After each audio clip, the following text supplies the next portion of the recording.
All right, we are back in Gran Turismo.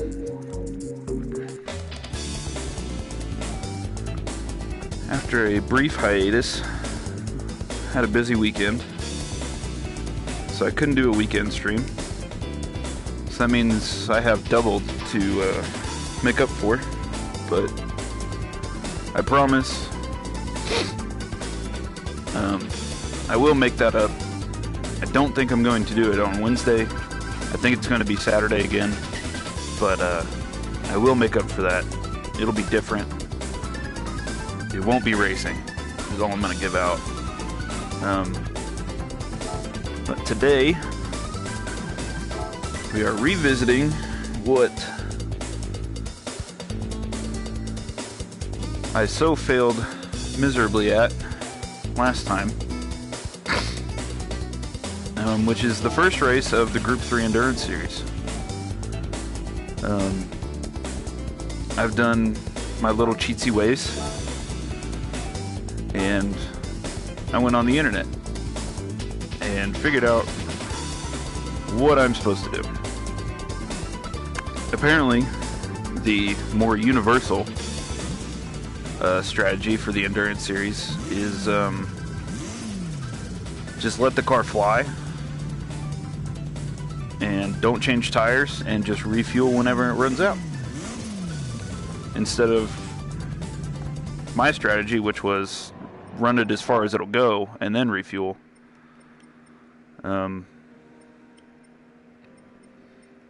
But yeah,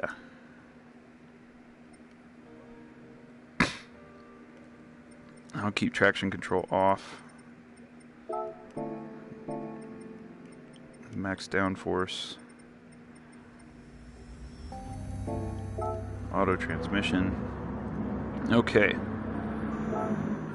See if we can do this.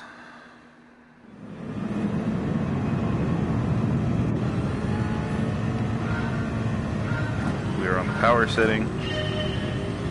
Traction control is off.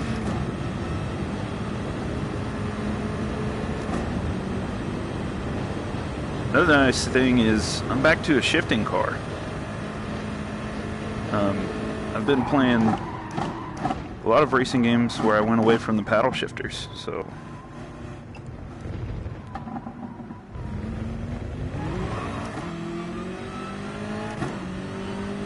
I am much too close to my steering wheel. It is hard for me to get all the way around them. These chicanes, don't you close me off.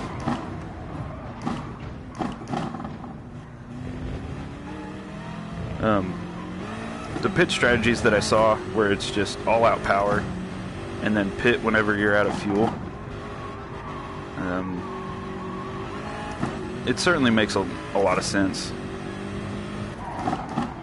because it's Monza. Monza has a lot of big straightaways, so you want the power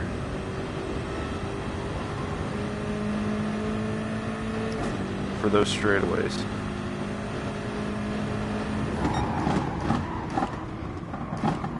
Okay, let's just door me into the corner. Appreciate it. I will say right off the bat, I am making a lot more progress. Those first 3 cars were more of a decent battle last time. So... oh, I thought I had him cleared. That's just poor driving by me.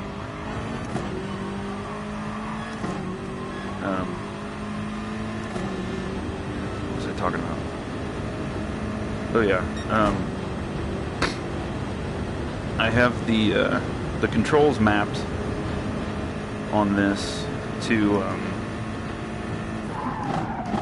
so you see down there in the dash cluster the fuel map.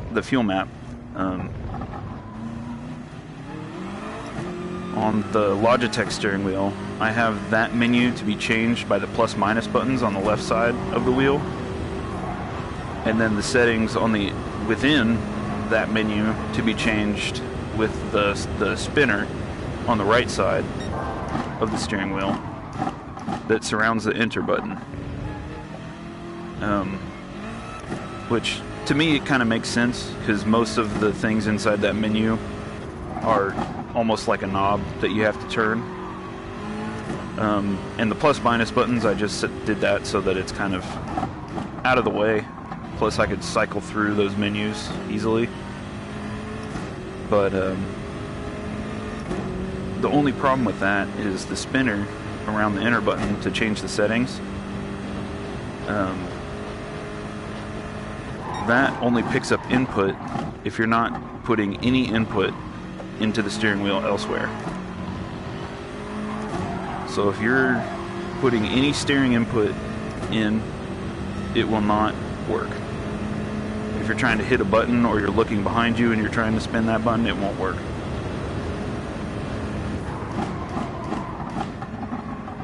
So you can't, there's not really any fine tuning with it. You just got to kind of spin the hell out of it until it moves. But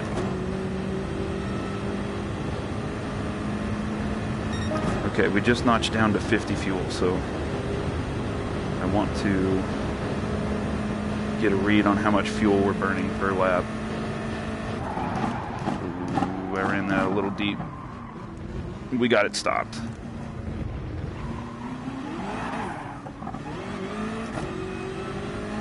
Alright, almost had a moment there. I have traction control turned off because that's... you have to do something real dumb like I just did to really overpower the traction control. And the less traction control you run, the faster you're going to be. Just for sure. Unless you just absolutely screw it up like I did.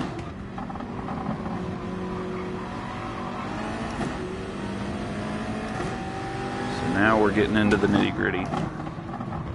I don't think I ever saw these cars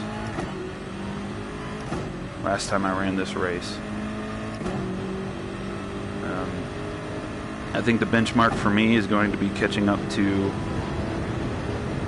the BMW, the twin car for me. Because last time that was the winner. Most of these Group 3 endurance races is the BMW that performs the best. You've cut down the gap fairly nicely.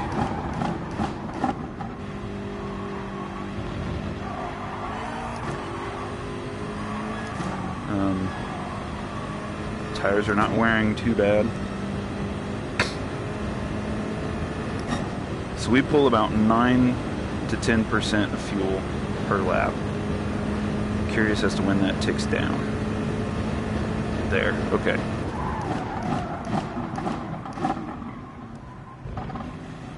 So I can run about a straightaway before it gets down to 10%. I'd say that's heavy 9% and fuel per lap. So we should be able to run. Man. Oh, this is not good. Okay.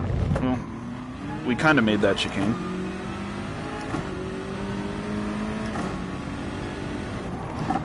I think if the FIA is watching, they might not penalize me for that. Unless I hindered the progress of the Lamborghini, then I'd definitely get a penalty. But what I was trying to say is that trying to do fuel math while driving is mind-breaking.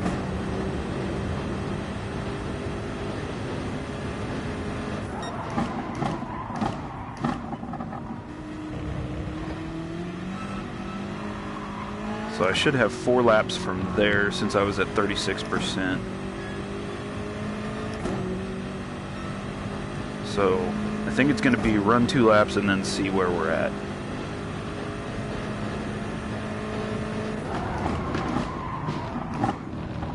Don't bring it down on top of me. And I will not be implementing any fuel saving strategies this time. Since we're going to be on the power map, fuel map the entire time, I really don't see any point in doing any fuel saving strategy. Unless it's, you know, towards the end of the race. Unless it's towards the end of the race and, you know, we're off by a few percent.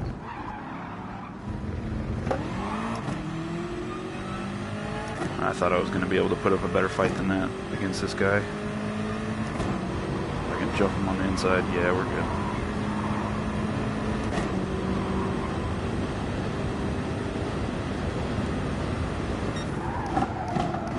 I don't think, because I'm getting pretty close to the top end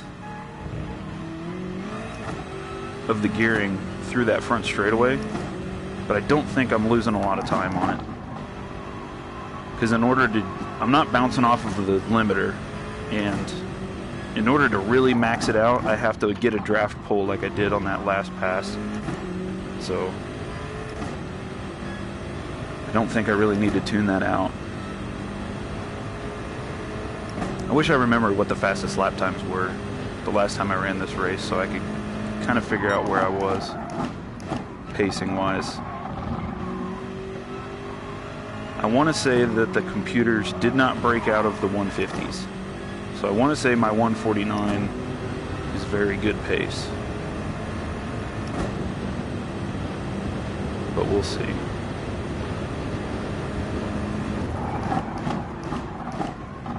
The other thing that most of the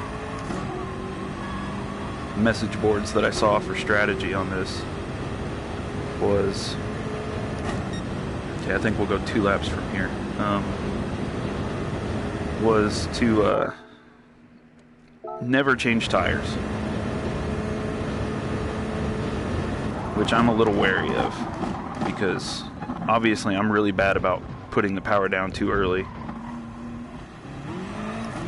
And I think if I was going to do that, I would need to run at least 1 on traction control. So, and I think we're making really good time. So I'm definitely not going to change tires on this set of pit stops. But I think the next round of pit stops that I make is definitely going to be a tire change. Another thing I'm going to change from the strategies that I saw is that most people would decline tires and then only fuel up the car enough for like 7 or 8 laps and then just come back in. I'm going to go ahead and do a full refuel and just run the car as far as I can. It might mess up my timing for the end of the race. I think that's why they do it, is so that it times out, so that you have a certain amount of pit stops and then you end up pretty close to running out of fuel at the end of the race. But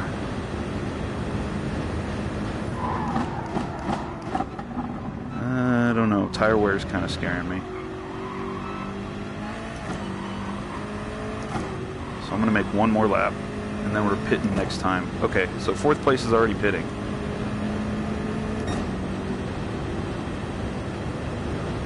Okay.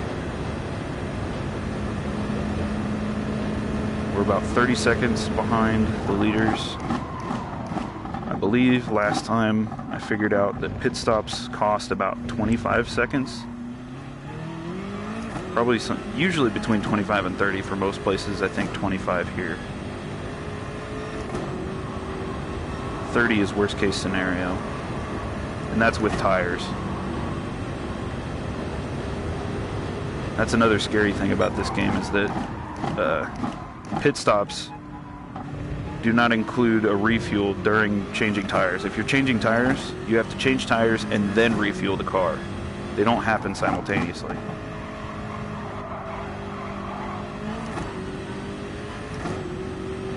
And as of right now, I haven't really been pushing the car too hard. I've kind of just been driving, so that's why my lap times are all right around the same thing, except for those first few laps.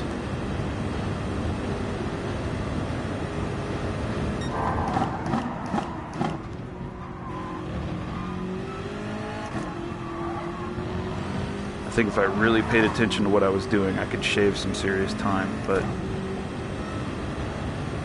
I think right now I just need to concentrate on making everything clean.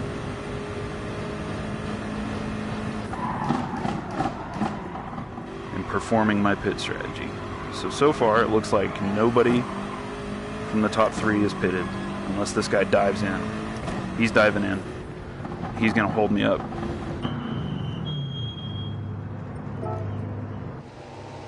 I think I was a little slow on that decision. We're on lap 7.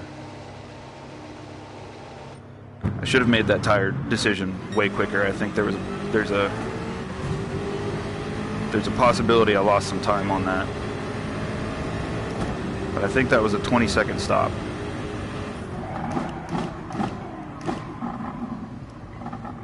Really ran that corner because I wanted to clear the Aston. I think that's an Aston Martin.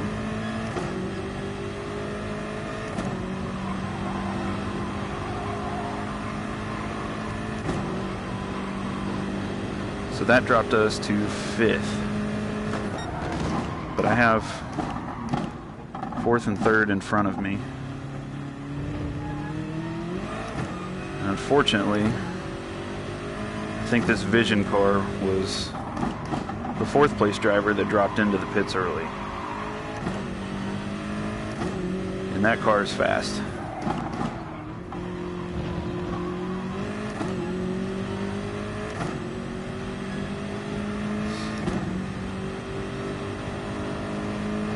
I don't think I dropped a lot of time to the leaders.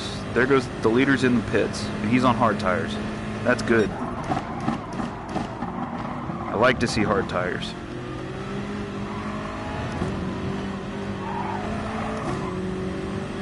I'm really tiptoeing through that little chicane there. So now I'm being read as 22 seconds behind 2nd place. So 20 seconds must be the amount of time from the middle of that backstretch to the exit of pit road.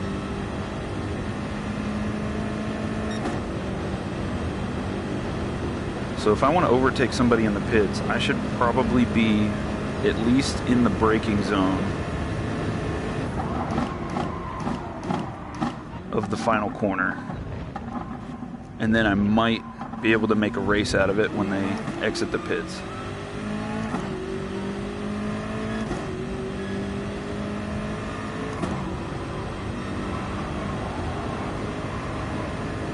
Definitely taking tires next time. Hopefully that doesn't totally kill strategy. I could probably survive without tires, but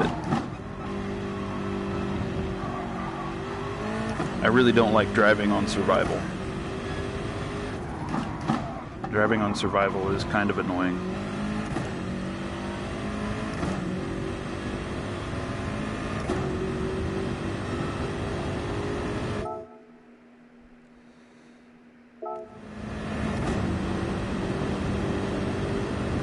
We've already pulled 20 seconds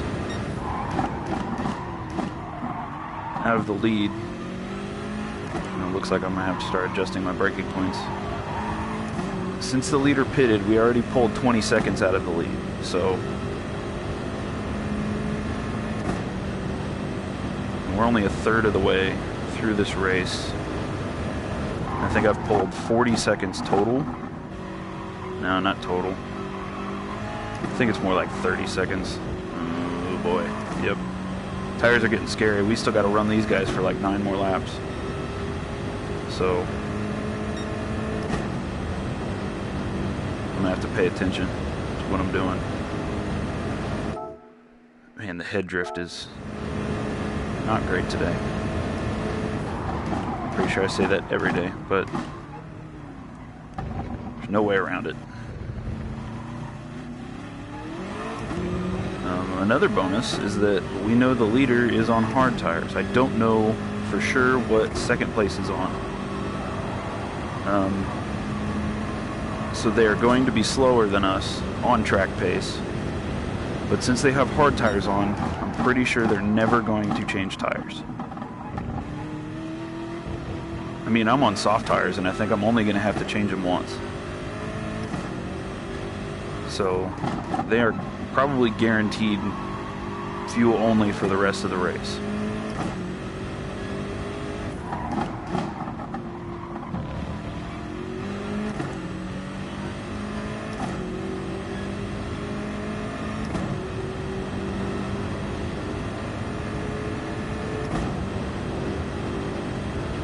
We are really cutting that lead down.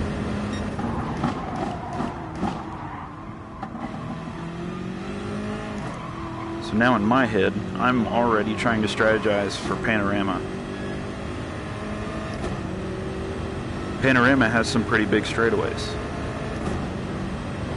But are they big enough to make this all-out strategy viable? Okay, second place is also on the hard tires. And they hit the pit as we were going into that final corner. So now we get a little bit of a timing loop.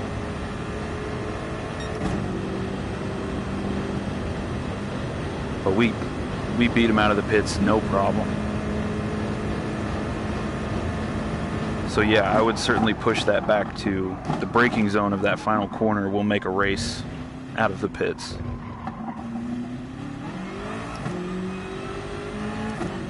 Now it's just a matter of chasing down the head honcho.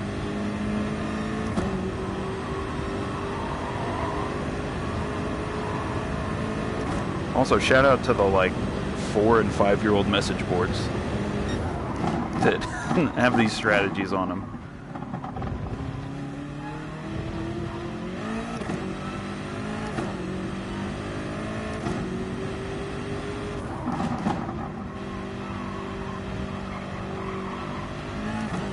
Yeah, since I'm cutting so much out of the lead, I think I'm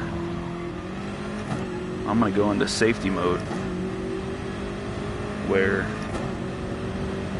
I'm not necessarily pushing the car. I'm still kind of in cruise mode, but I'm not just totally checking out. Which I guess is technically, as good drivers would call it, driving.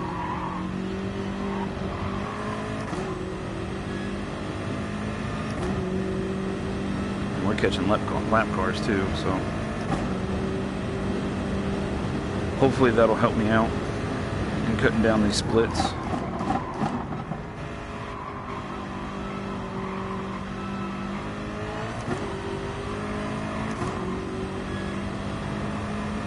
Really being dainty with getting back on the power, because that is where worn tires really jump up to bite you. Getting back to the throttle is probably the most important piece of tire wear. Tire management? I don't know how you would describe it. Getting back to the throttle is the most important piece of it. Fifth place is on mids. They probably won't have to change tires either, but they'll probably get worn down a bit. Left rear is real bad, so wearing out the rear tires is also pretty scary for getting back on the power, especially when most of the corners on this track are right-handers getting back to the power.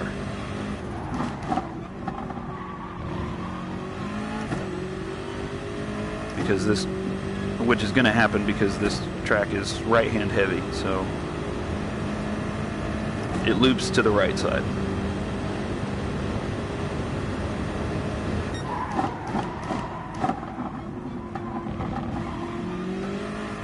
So you're technically getting back onto the power there, turning right, even though you get back on the power again, going to the left immediately after. This is the biggest corner on getting back onto the power, going right. That's why I've been really dainty about jumping back into the power. And as soon as I feel something get weird, I grab a gear. Alright, there's our pass for first place. So, anything past now is me screwing up. And we have lap traffic ahead, so I'm hoping I can kind of pick these guys apart, catch them at the right moments.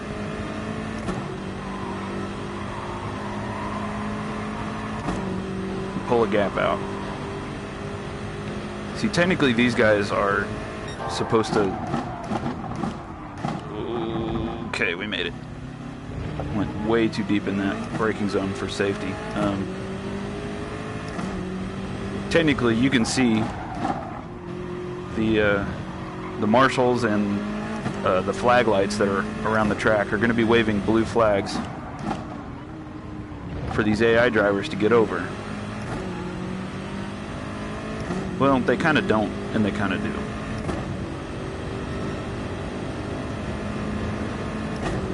They will get over, but they won't get over until you're on top of them. And by then, you're probably already planning to run the alternate line to get around them. And so they jump into the alternate line whether you're there or not.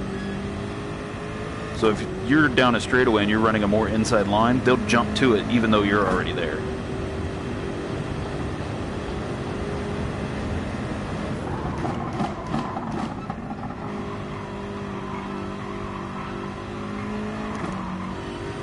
Can be unfortunate, but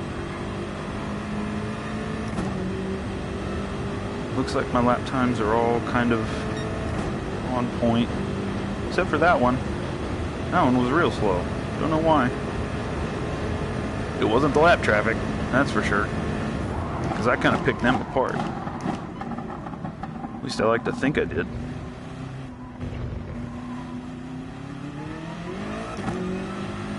Now, I'm not shooting for fastest laps here, because that would be absolutely irresponsible with worn tires. I think I might have to start getting a little nice to the tire.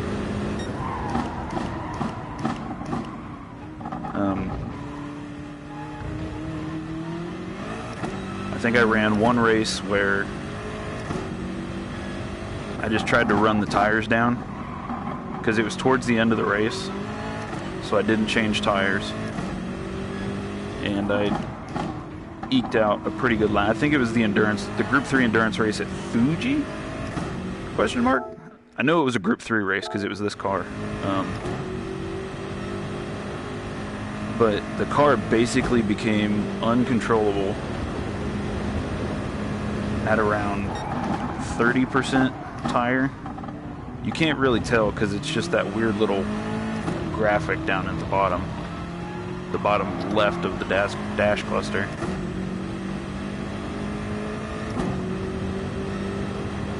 So you can't really tell how bad your tires are, but you kind of get a good idea for them.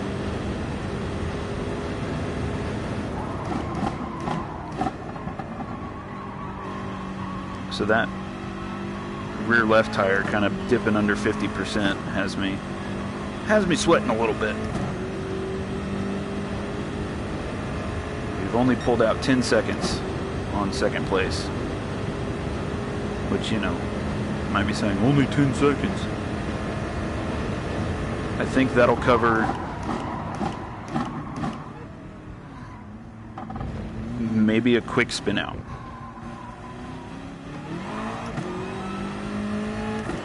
And I mean quick spin out by the fact of we can spin it and kind of still get going pretty quickly. Full-blown spin out is we need to throw it in reverse because that's extra gear changes, and then we have to stop the car again to shift back up into the forward gears. And that is a very slow and painful process, and I think that probably loses you about 15 to 20 seconds. Quick spin outs usually, you can take care of those anywhere between 5 and 12 seconds.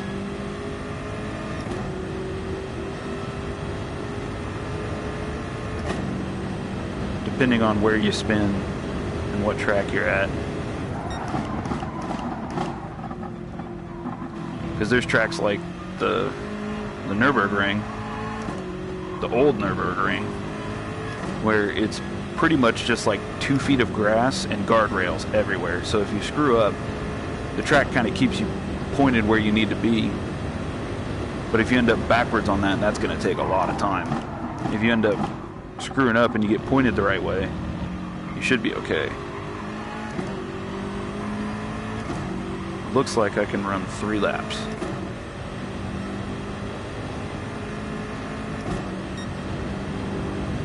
But the remaining laps counter is pretty close to 3, so that makes me think that I can't. Because that remaining laps counter was certainly not correct last time I ran this race.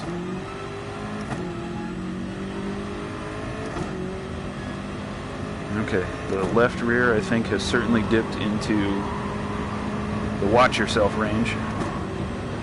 Okay, 4th place is pitting. I really just need to be wary of 2nd and 3rd pitting. There is one assist that every racing game has that I always keep on, and that's ABS. And I know for a fact that race car drivers, if you run traction control on a racetrack, you're a maniac. Or you don't know what you're doing. Is kind of just a through the grapevine thing.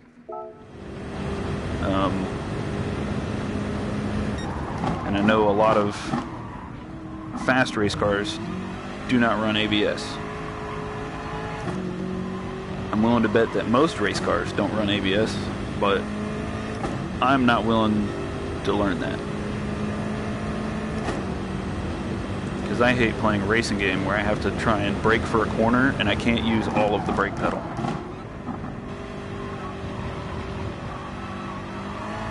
But I think, I don't know what assists exist in iRacing. I just assume iRacing is as close to the real thing as you get all the time. So once I get to iRacing, I think that's going to have to be something that I figure out. That's going to be a trial by fire type deal. Okay, we just hit 18%. So I think we can complete this lap and the next lap. See, that guy just closed down that guy's technically a lap car, and he just closed down on the ideal line. And I saw him going that way, so I just jumped outside, but technically he's not supposed to do that with the blue flag out.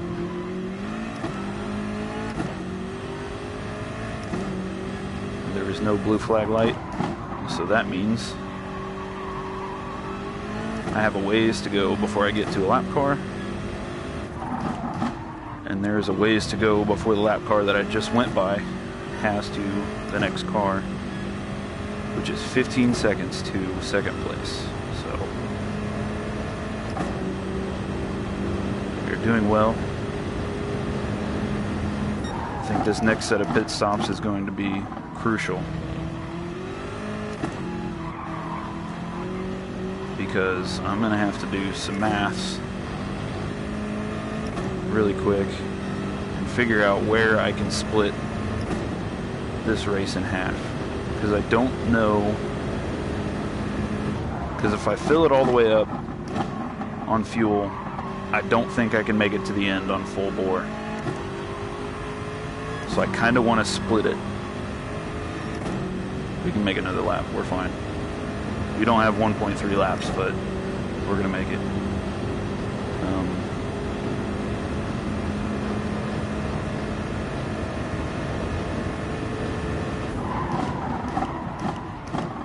Trying to do the math in my head as to where I need to fill up to kind of split this stage.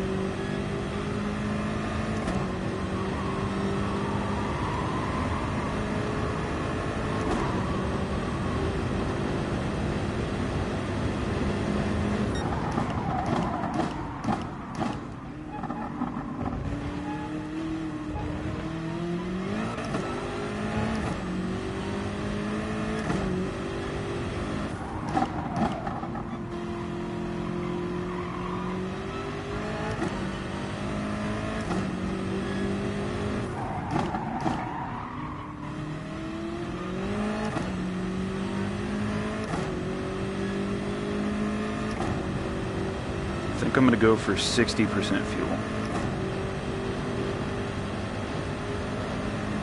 Because if I'm doing their math right in my head, 56% will take me 6 laps.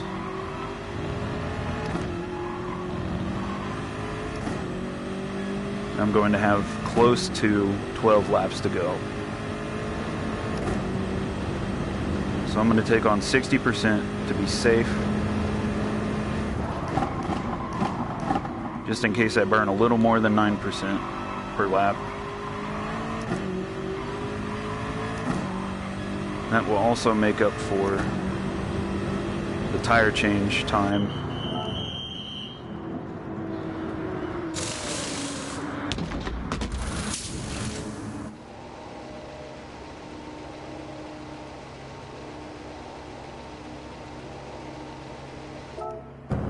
Stopped it a little late, but that's fine. I'm definitely not going to be able to save an extra lap. Wow, did we come out in front? MVP pit crew. We still have a 3-second lead with brand new softs. Fantastic work by the pit crew. So now that I have new tires, I am going to blast. We are running hot laps now.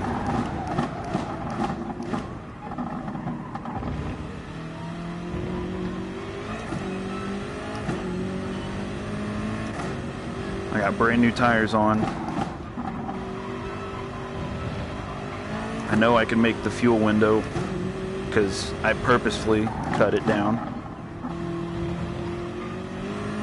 So I don't have to make fuel to the end. There's no reason to save fuel. I already have planned for another pit stop. It's just whether I take tires at that pit stop.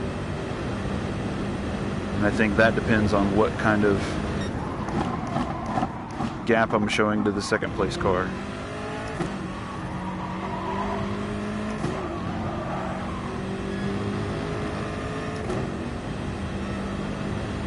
As of right now, the gap shows, if I had to pit now with this gap, I would not take tires.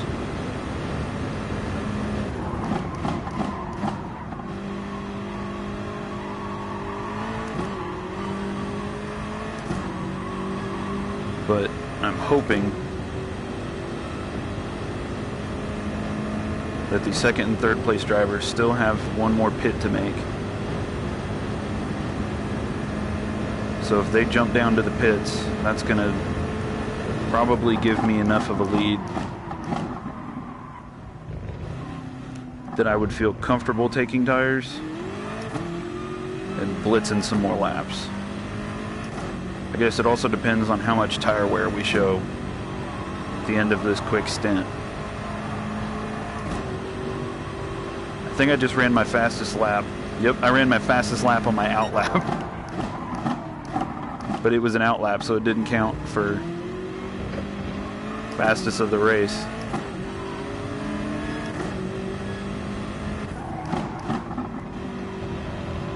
So hopefully we can rip off another one of those 149s right here.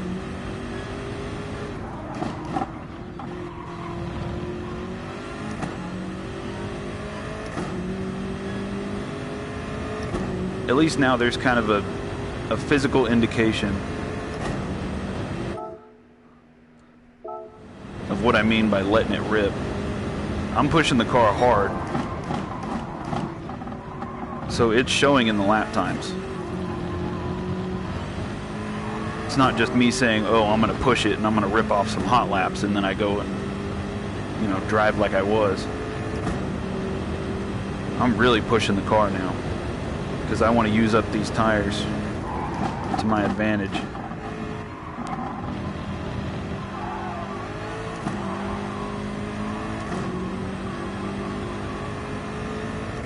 I think as long as that corner exists at Monza, that final corner, I am not going to be fast at it. We just ripped off a 147. Hell yeah. That is huge. That's like a second and a half better than I've done the whole race.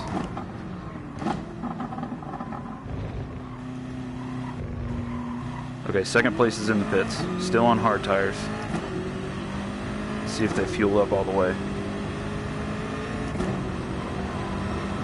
If they fuel up all the way, I think they can make it to the end. They did not. But that also indicates to me that they might have calculated out what they need to get to the end. So I'm just going to assume that the second place car will make it to the end. I cannot. So I need to keep that gap as big as possible so that all options are on the table when I hit the pits. I also don't think that they swapped positions with third place. I think they retained second place in the pits.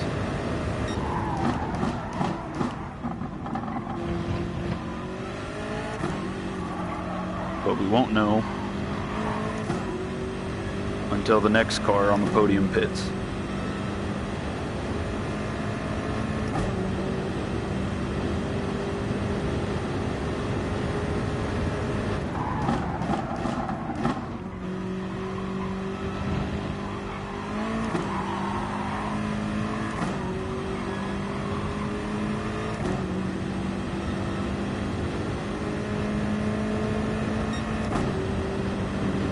I don't like that.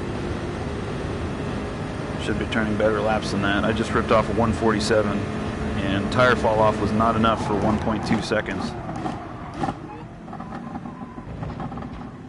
Because I'm still ripping the car.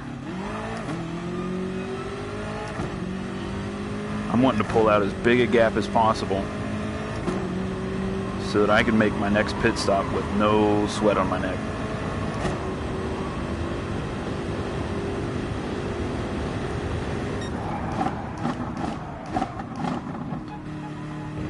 I think really my lap times are suffering because I'm paying attention to strategy and what other people are doing more than I'm paying attention to my braking points.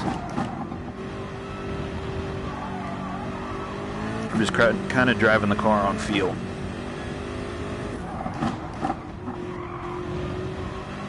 So all of my braking points are super inconsistent.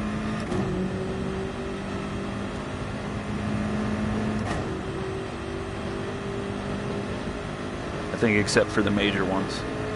Like this one and the front stretch I think are pretty close.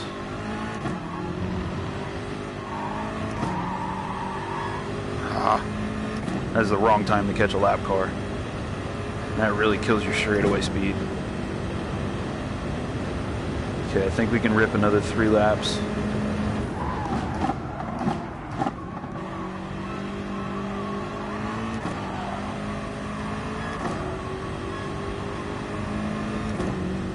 It's going to be close on 3 laps.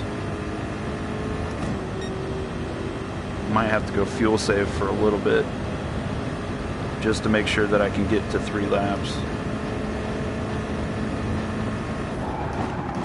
But I don't want to lose a lot of time, so I think I'm only going to fuel save in the big straightaways. Technically that was a big fuel save, but that also lost me a lot of time because I short shifted super early.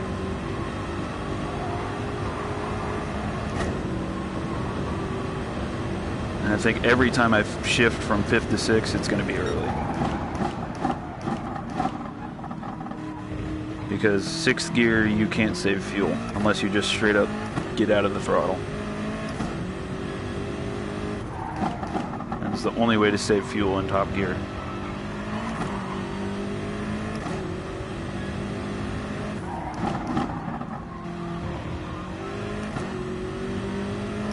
So this big long straightaway. Okay, so 3rd place is pitting now. So 2nd place retained their position when they pitted.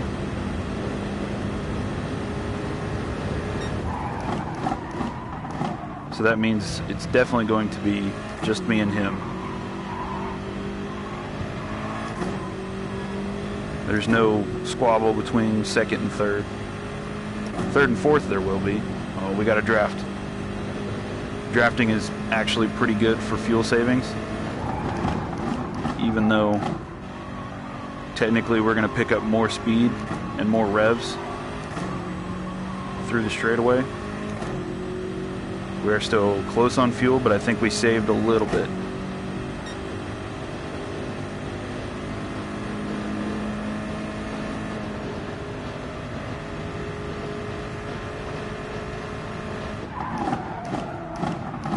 What I just did was how you save fuel in the draft. Because really all I did was run the car at the speed that I would have had if I wasn't getting a draft pull. Yeah, our lap times are falling off. I don't know if it's because I'm getting worse. Well, it's more than likely it's because I'm driving worse. I don't think it's tire fall off. But I think I have a big enough gap that I'm comfortable with changing tires for the final stint. That way I can just let it fly. Anyway, back to fuel saving in the draft. Basically what I did was I just matched the speed that I would have had going into that corner normally, as if there was no car there for me to draft off of. But since there was a car to draft off of there, I can match that speed with a lot less throttle input.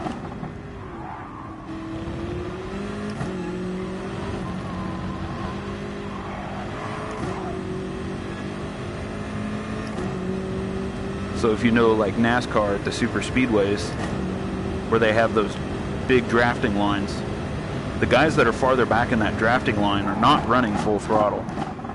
They're running like 30-40% throttle usually. Okay, where are we at? 11%? Definitely going to have 10 by the time we get to the line. I think I'm still going to short shift in the straightaways just to make sure that we get there.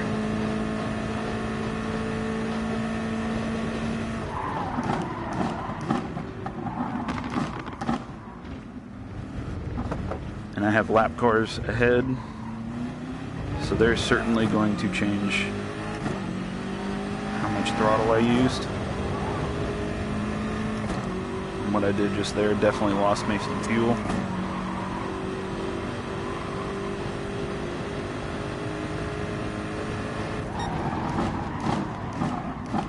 Well, since I jumped all of them in this chicane, I don't think the lap cars are going to come into play for fuel saving, but me almost screwing that corner up kind of does. So I think I definitely have to do fuel saving techniques because I just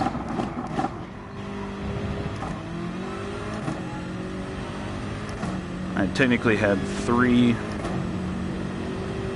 kind of big mistakes that ate up some fuel in that lap, so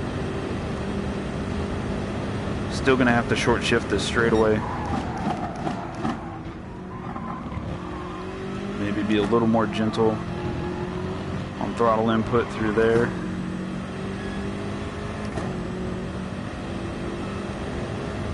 Short shift this straightaway. And from here, it's kind of just pray that we make it. I think we will, because 2% will kind of carry you a long ways. And I'm not trying to make it so that I coast into the pits. I want to go under power, because there's no speeding penalty for the pit lane. We have 46 seconds. We have time to change tires. We need 6 laps of fuel.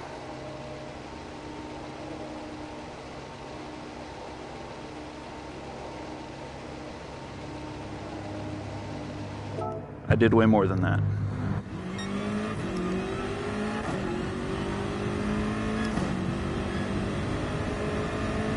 "22-second pit." That should only cut my lead in half. Yep, get out of the way, dude. So technically,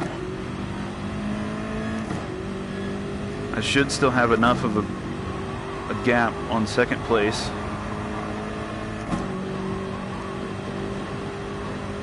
that if something happens where I screw up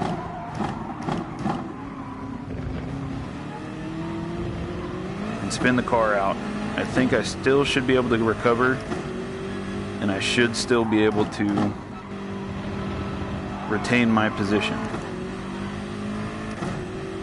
If I don't,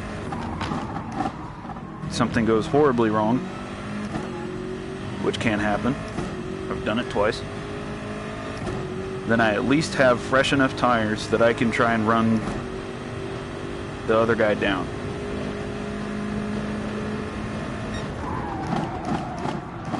See, that guy was technically out of the line, but he squeezed me real bad on that outside lane, so the blue flag really doesn't mean anything to these guys.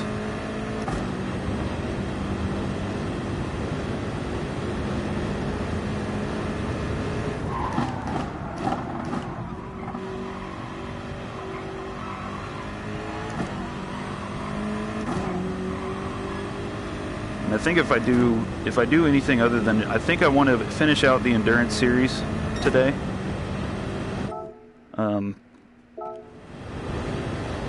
Not all of them. I think I'm just going to finish out the Group 3 endurance series, and then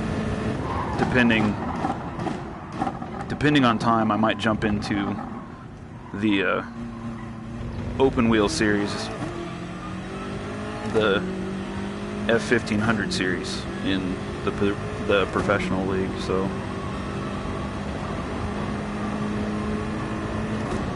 because there's no way I can run sports tire races after running a Group 3 car for, you know, a 50-minute race plus another 50-minute race. This one will probably end up being closer to an hour.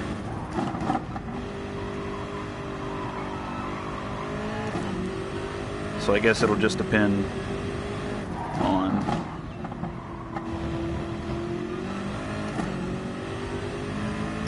how much I have left in my joints. Right now, the left shoulder is not a huge fan of right-hand corners.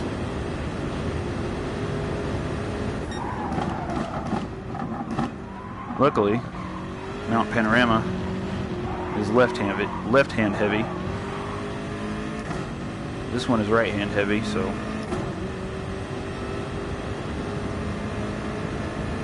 ripped off another 149 on the pit outlap. I really got to stop doing that.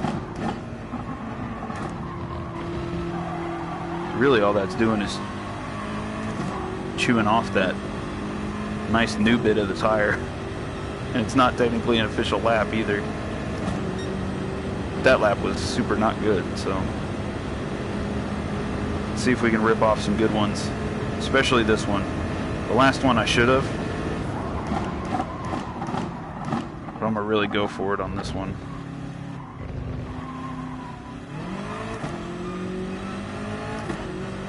Hopefully these lap cars do not prove to be bothersome.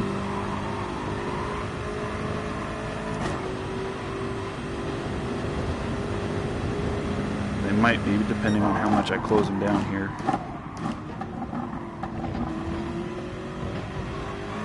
Because passing in these two corners is annoying, but luckily these are two very slow corners. Yep, that's going to hurt me a lot. I had to whoa up a lot for him, and then I got too jumpy getting back in the throttle.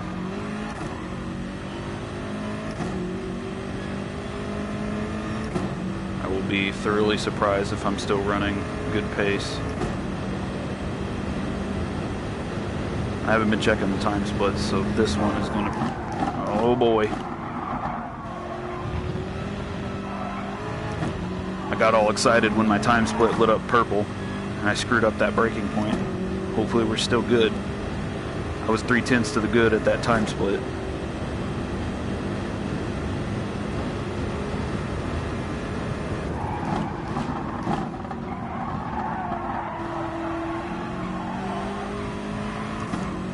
Tried a new strategy in that last corner. I always want to cut this corner way inside, but I don't know. Pretty sure that's not the way to do it. New fastest lap. It's still a 147.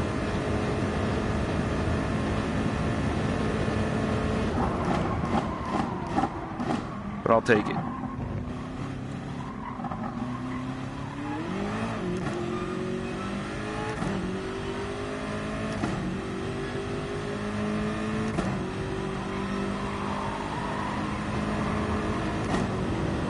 Kind of not taking the ideal line because I'm trying to steal some draft away from the Lambo. I'm kind of glad he dipped that tire and slowed down because that forced me inside, and I definitely was over braking, so I was able to handle it. Kind of straightened out that chicane for me. Technically this is the lap where the tires should be falling off so much that I can't run the same pace as the best lap. But we have very nicely caught some draft partners for that big long straightaway.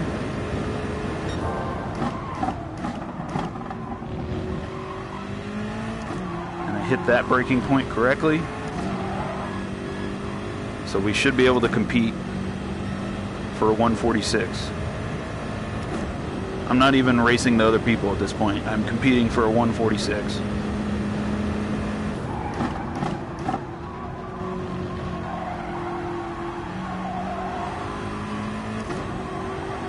Hopefully I didn't just give it away in that last corner.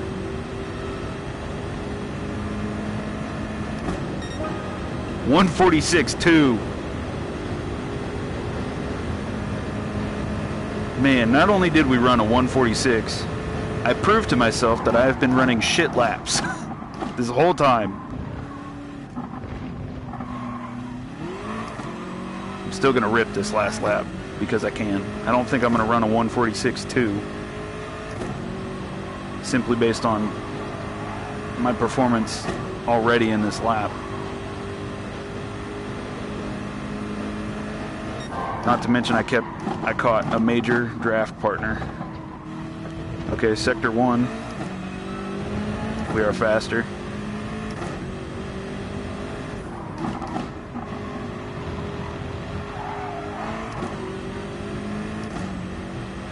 I think sector 2 is where we're really gonna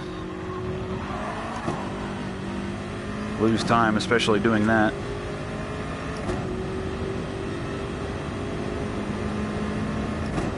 We have no draft partner here, and that's gonna kill us.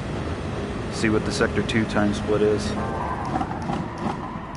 Still 3/10 ahead.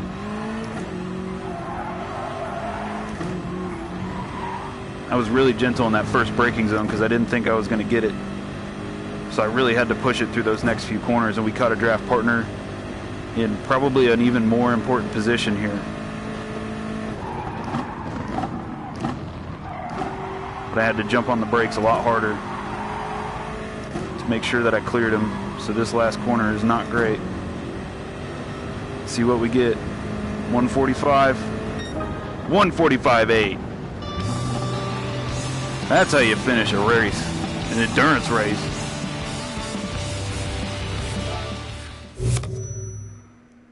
Clean race bonus. That's huge in the endurance races.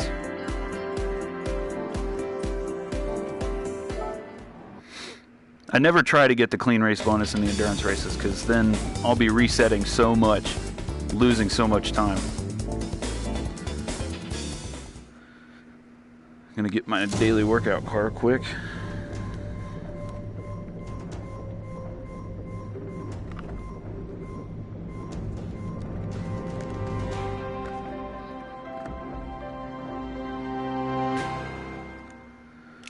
Neato. I don't know if I have that car yet. Yo, thanks, Ricardo. Good to see you here.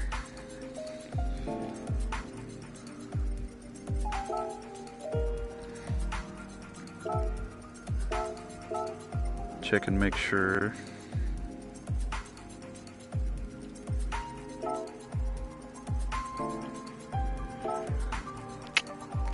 Now I have no idea if that, I don't know if that car is specified under something different. I think that's Gran Turismo specified. It is. I did already have it. Darn it.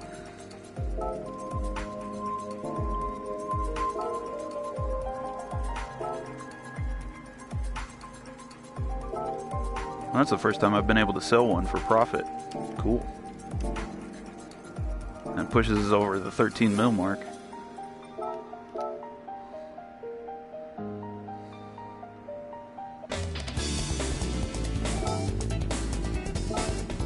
that's the wrong series.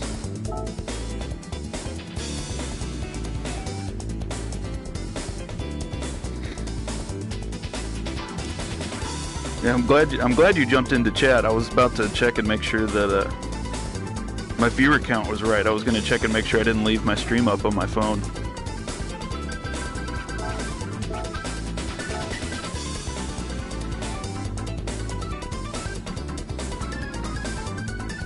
Sometimes I'll start up the stream and then edit all my tags and all the categories and everything, and then I'll accidentally leave the stream up.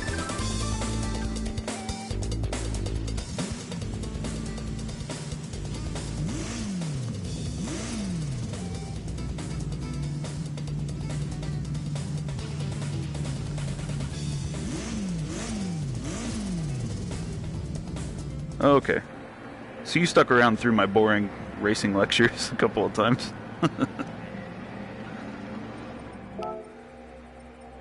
Alright. I think we can handle a little bit more power. Ooh, maybe not, because it's those tight corners around the backside of Panorama are going to be weird. I don't think we need to change the top end. Okay. Get slightly readjusted so I have better turning.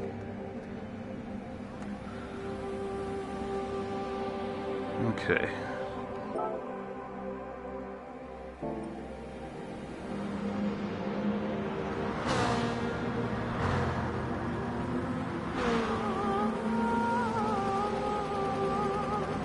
I'm glad you found it interesting, because usually when I do these races, I'll kind of talk about what my thought process is when I'm doing things, and sometimes I feel like I'm being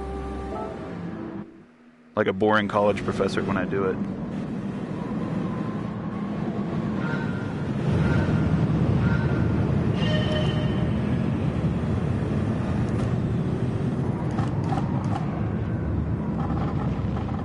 Speaking of strategy, I think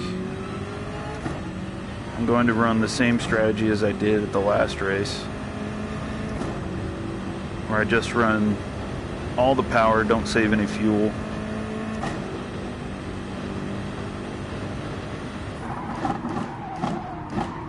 Just let the car go. because despite how slow this backside of Mount Panorama is, the straightaways around the front side are insane. So I'm really going to need the power for there. In a perfect world, I would be able to change the fuel map in the middle of these corners so that I'm saving fuel, since I'm never really getting up to full power.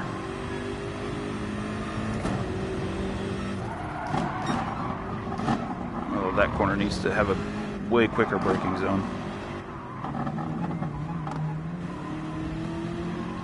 These corners are the reason why I didn't up the power level.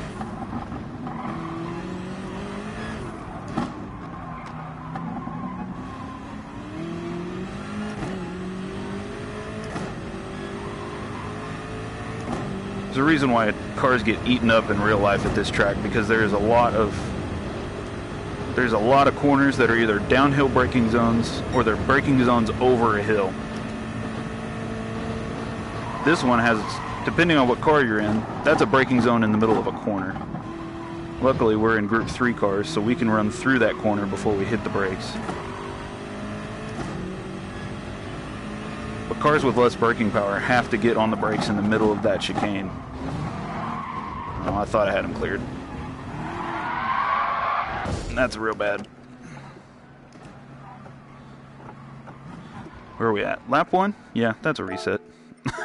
I'll take a reset. Now, if that was like lap 12, I would have had to make it work. The track is Mount Panorama in Australia.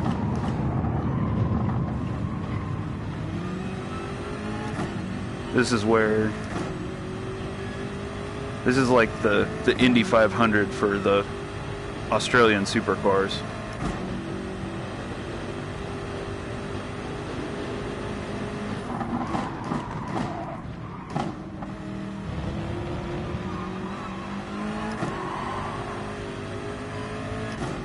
This track definitely reminds me of, it makes me think of the old Nürburgring track if they tried to go back into that track and tried to modernize it, because so many of these corners are just not ideal for racing back here, but it's still got everything that you need for a racetrack, for a good racetrack.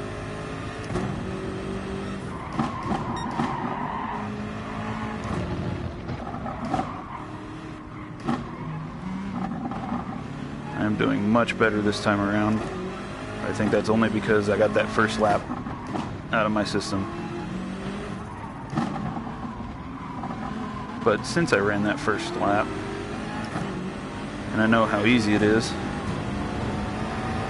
to mess this up, I'm gonna have to watch myself, because taking a spin like that later on in the race is really gonna hurt. I'm not willing to reset that far into a race. At that point, I might as well just run the race out.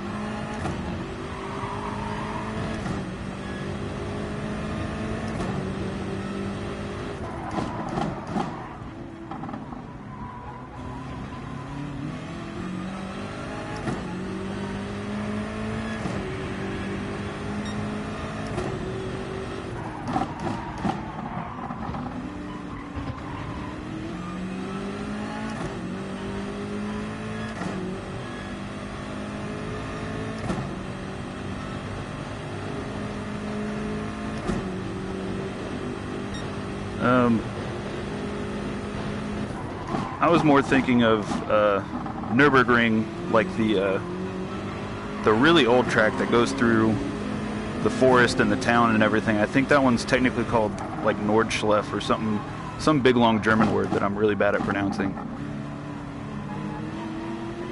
Because the Nürburgring GP track, the modern one,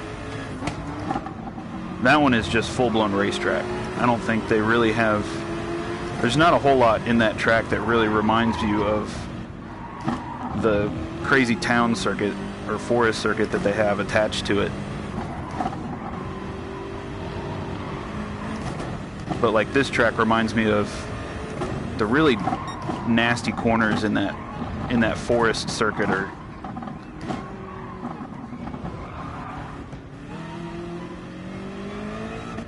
yeah, that one.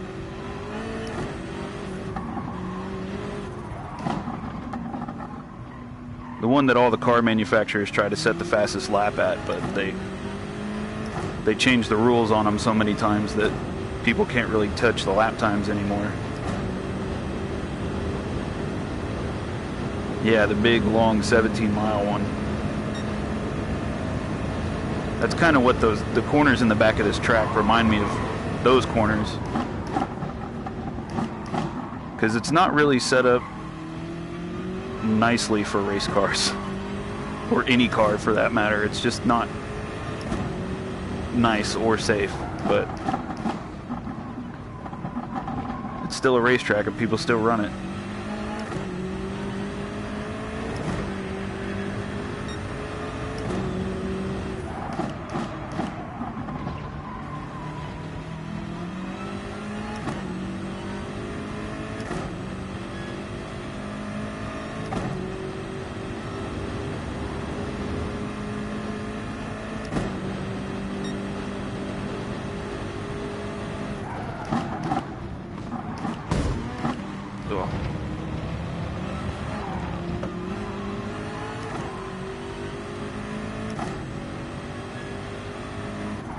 Yeah, it's super awesome watching cars run laps on the big 17-mile track. And since they have that track in this game, it gives me a little more appreciation for it.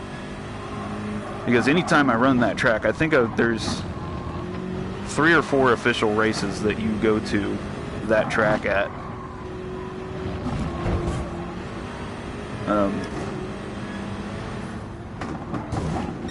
I am just dicing this guy up, not in a good way. There's 3 or 4 official races that take you to that Nordschleife track, and no matter how many times I've raced that track in either this game or like the 2 Gran Turismos that came before it have that same track, there's no way to memorize that track.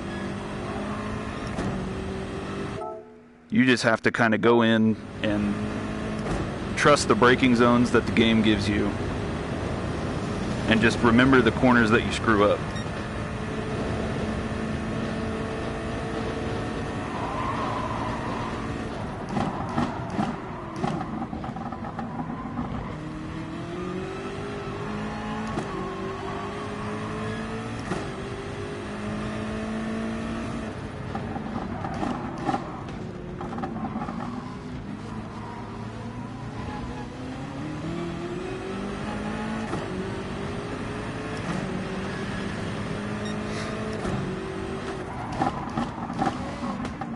Yeah, that would be super awesome to take a car that could at least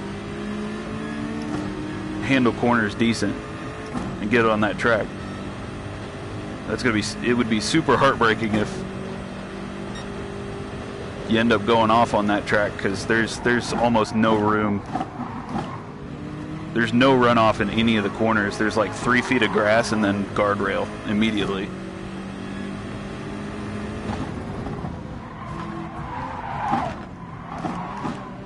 Yeah, I'd like to know what the drivers go through for, because they put like professional drivers in the cars for the car manufacturers to try and turn record laps.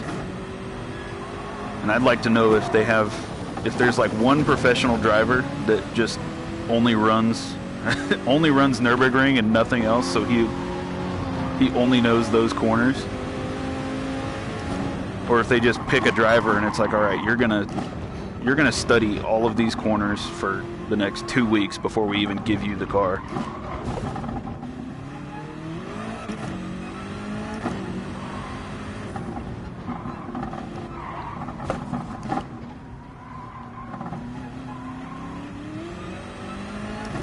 Don't worry, Shane. I saw you showed up late.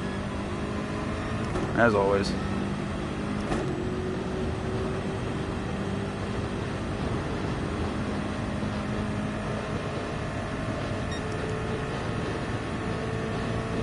Yeah, probably probably renting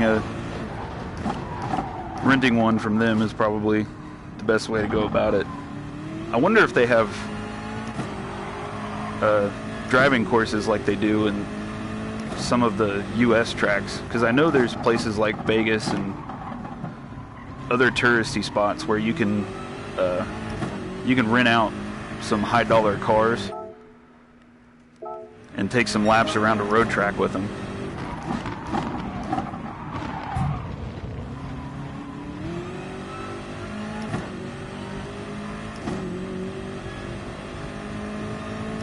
I know here in the U.S. all you need is like a driver's license, and they kind of ease you into it depending on how much money you shell out. But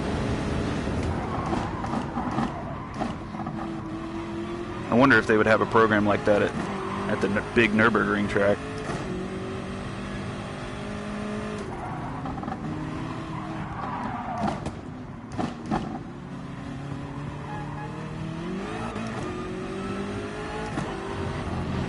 I know they have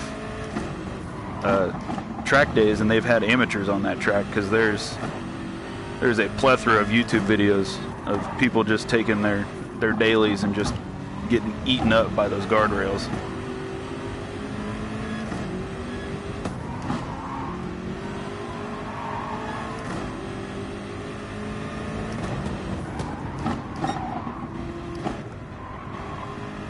I don't know how I completed a pass on there. That is the worst braking zone in this whole track. Nope. Oh, that's tough.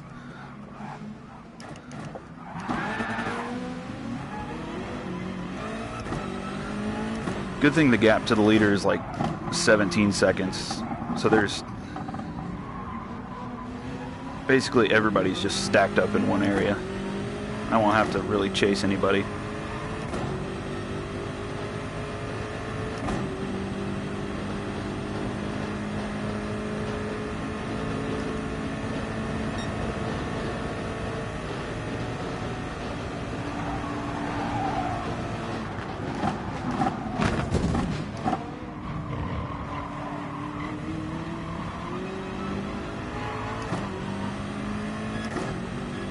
I know a lot of racetracks usually have money problems because they're racetracks, but I would think that a track with the GP course attached to it, I would think they'd be able to generate a decent amount of revenue. My tires are really wearing out. I gotta kind of watch what I'm doing. I think that's why I kind of ate it in that last one. I've just been kind of running the same strategy, and my tires are killing me.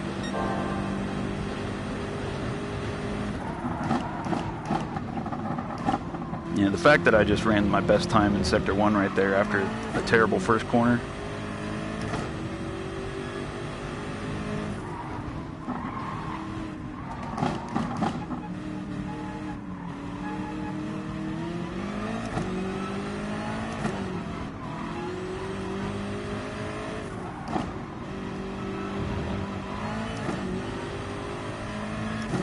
Oh yeah, racetrack owners will do that. The easiest way to hemorrhage money out of a racetrack is to have a not great owner.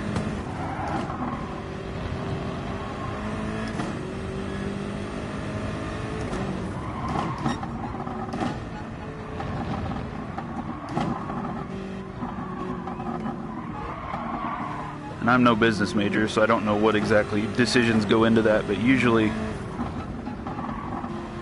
owner deciding who owns the track is usually a good indicator of whether your track is going to survive or not. I have a feeling I am not going to get the clean race bonus for this one. Which, if there was any endurance race to not get the clean race bonus on, it's this one.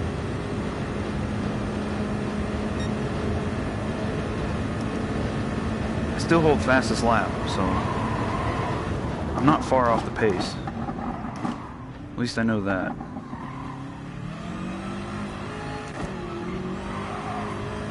I think I'm going to do the scary thing and trust my remaining laps indicator.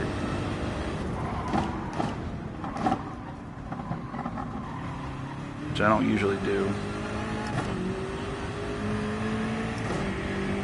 5th place is the first person to pit ahead of me, as far as I can see. He's on the mid tires.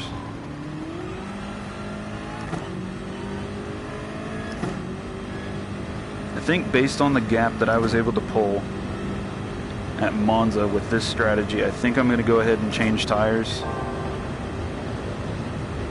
at each pit. Especially since performance in these back corners is really dependent on tire life.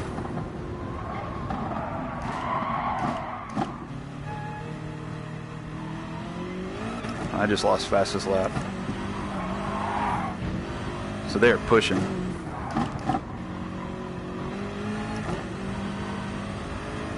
I'm glad I can finally get around this corner, this set of corners without somebody in front of me.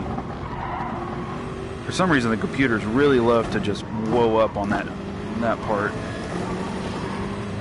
And I need to give a little more there.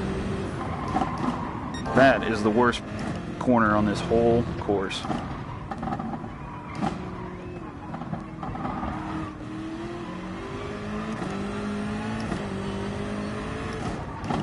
Some of these really quick downhill corners are not great, but that quick little chicane up there where you have to, right after that little quick shoot of a straightaway, there's a lot of videos on the internet of really expensive cars getting annihilated. I know there's been some safety discussions about this track as well because of that specific chicane.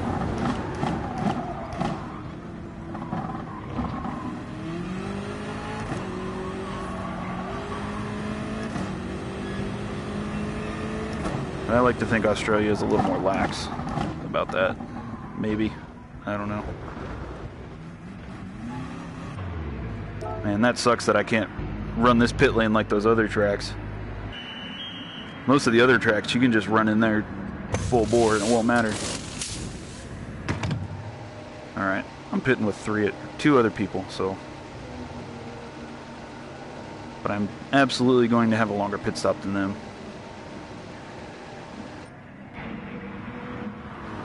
I'm getting the whole shebang. Oh, the pit out stops in the middle of that corner too. Okay, good to know. Good thing I saved it. Alright, now we got, I think we lost about 20 seconds to the leader on pit stops.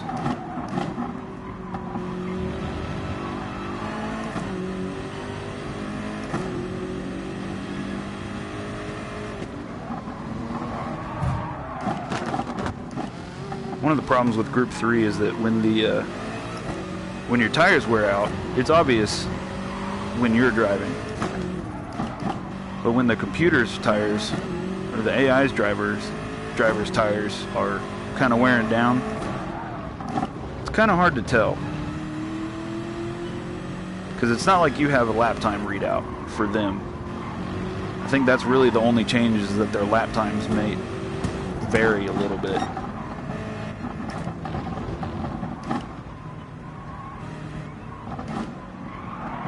Trying to be a little more safe through that the quick left-hander that really jumps down, because that's a really good way to unload the tires and have zero grip.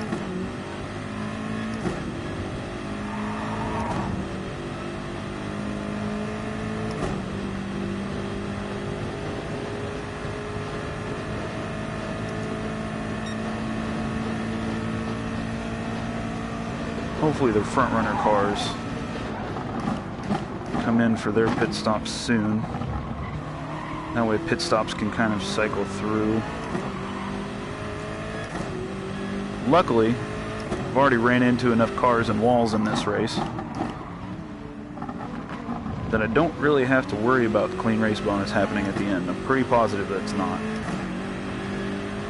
I'll still get a good payout. For sure.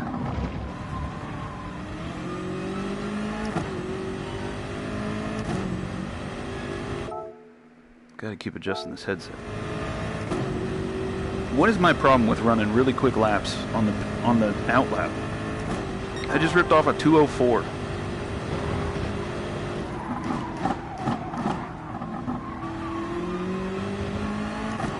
But it didn't go down as official because it was my pit out lap.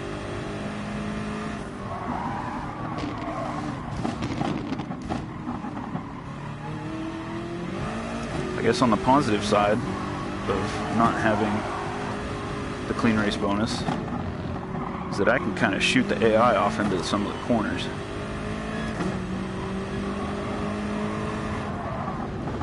Oh, I dabbed the brakes too early there. Probably not going to run a 2:04 on this one.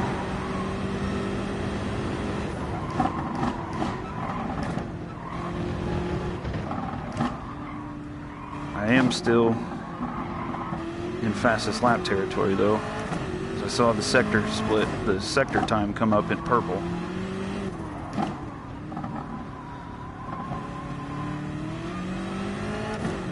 Man, there were some corners in there that I was really proud of, especially that last one. There are some other corners in there that were just sloppy.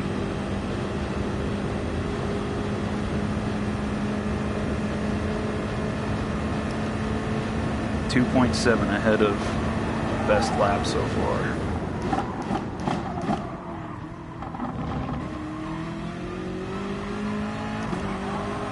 I don't think I've royally screwed up this sector in this race at least.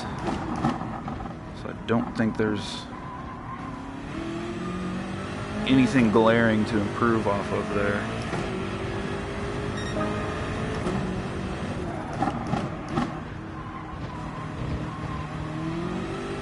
Okay, what did we run? 2:07. Awesome. And I believe the top two cars must have pitted without me paying attention, because we are back to around the same split that we were before I was in the pits.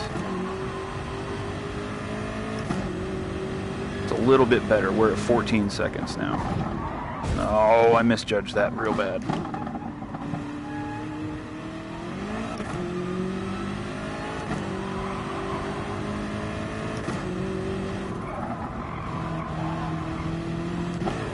I think I just inadvertently discovered that that was not a second gear corner.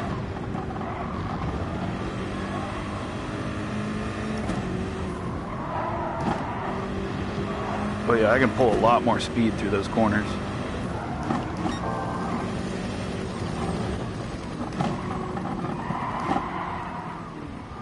Then I have to get set up for that corner and then not jump back in the throttle. Okay. All the time that we just gained is now gone.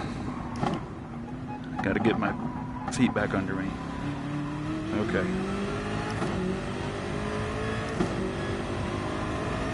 I know in this game, once you kind of break grip, it's really hard to jump, to really reel it back in.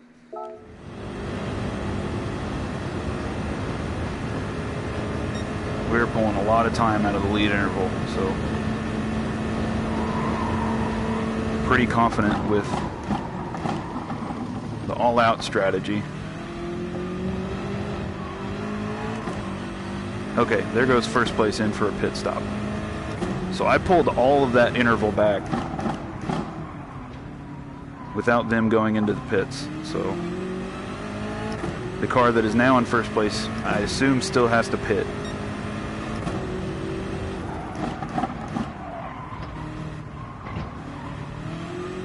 The fact that he got jumped by another car means, yep, the third place car is right behind me, 3-second interval. So if I have a moment, they will definitely go around.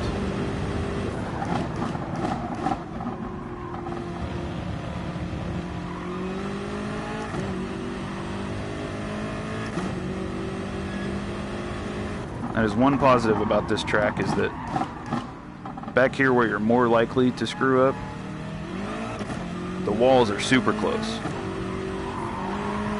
So you're a lot less likely to go sailing off the course into no man's land backwards and upside down. But there's a lot of walls that can dead stop you. Or if you do end up screwing up bad enough that you get turned around, pointed the wrong direction, it's going to take a lot to get you pointed in the correct one. I think for that corner, regardless of how slow I'm going, I'm going to keep it in second gear instead of running down to the first gear like it wants me to. Because then I can keep the revs down. I got a lot less chance of breaking grip when I jump back to the throttle, because I have not exactly been kind jumping back into the throttle.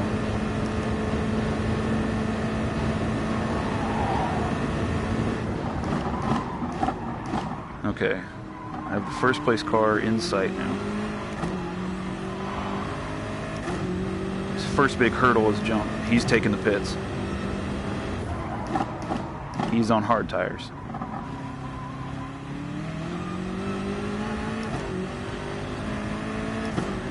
Now, tires fall off is really bad at this track. So if I was the AI, even if I was running hard tire, I would probably end up changing tires at least once through this race. But I think they're going to split this race in half. I think they're going to pit now, and then they're good to go through the end. I'm just going to assume that they can make it all the way. I will not be able to.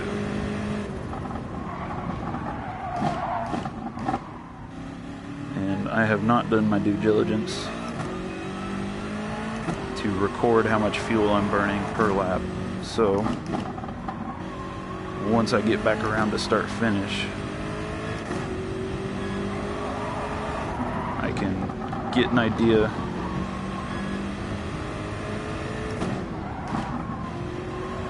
I keep forgetting that little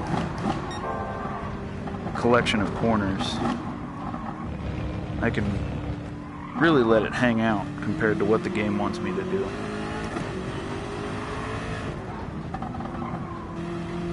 Some of these corners I'm sure I can improve on for sure, but to be honest, I'm pretty scared to go and find the edge of those corners. I really don't want to go out and find the edge and end up going over it.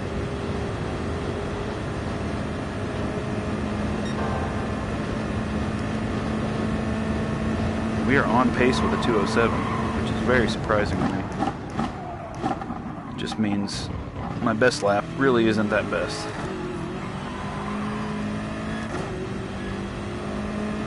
That just means I'm not driving this course correctly, which is not anything new.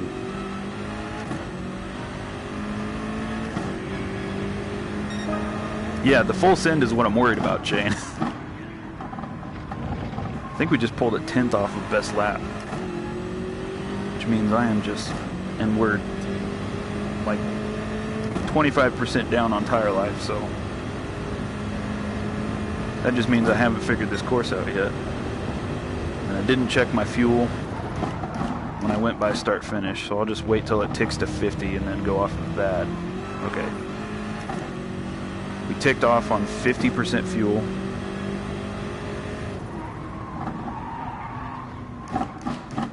As I got back to the throttle on that first corner into this hellscape.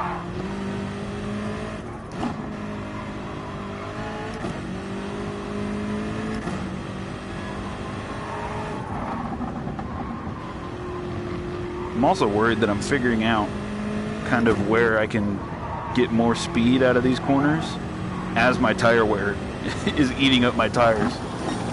So as I figure out, hey, I can go faster through that corner, the next lap I come around, my tires are not in the same condition to pull it off exactly how I did it the last lap.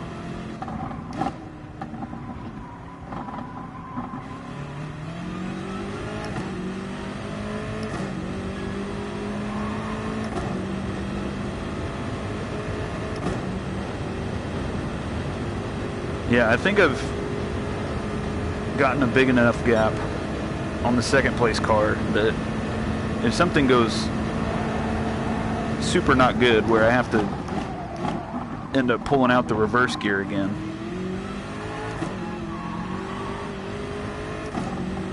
then I think I can still retain my position, but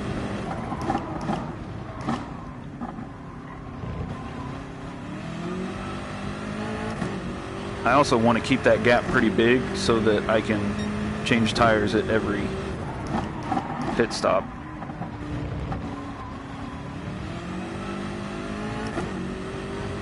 Okay, my fuel window is coming up.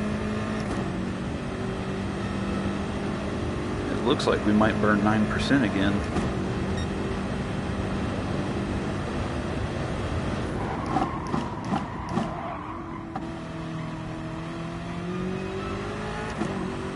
So just a little over 9% per lap is what we're burning.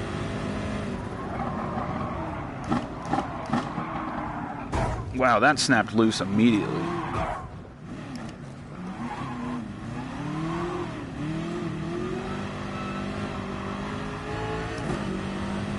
That was... well, that's a new experience.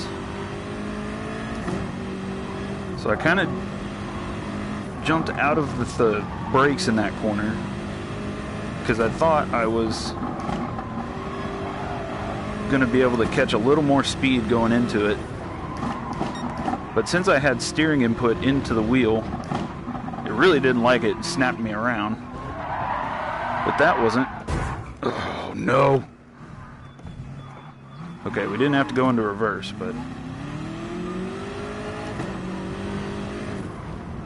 the other thing I learned about that first spin out is that trying to recover going uphill is awful. There is no grip going uphill.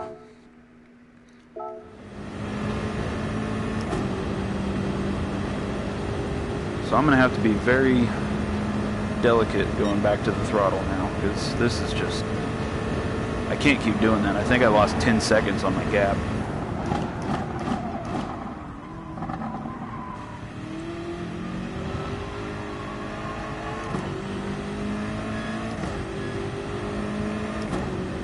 Shane, I think in this game you have the same amount. I think you have the same amount of pit crew that you do as an F1, but it's just not timed out the same way.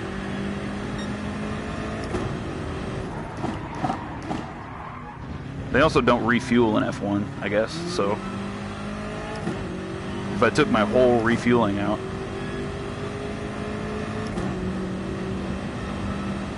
so I think I got 3 more laps left.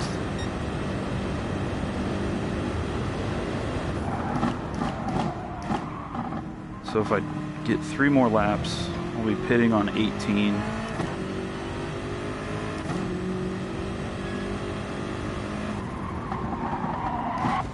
Oh. I have just not gotten any better through that corner. Stop.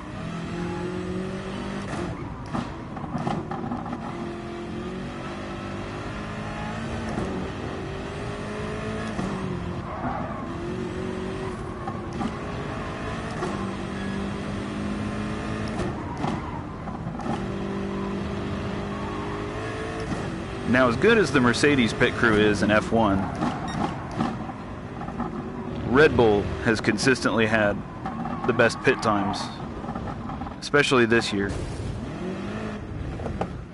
Not to mention, the Red Bull team still holds the record for overall fastest pit stop ever.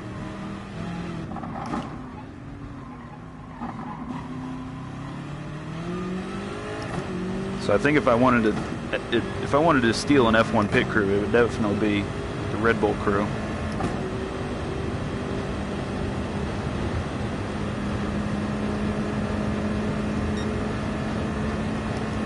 I mean, they've had to try and find so many different ways to beat the Mercedes.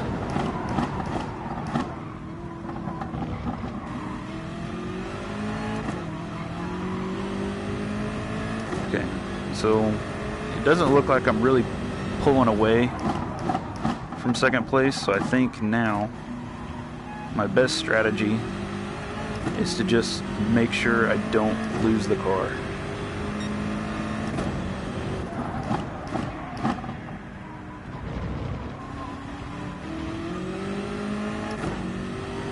Because I'm not really... It looks like we're kind of rubber banding depending on what section of the track we're at.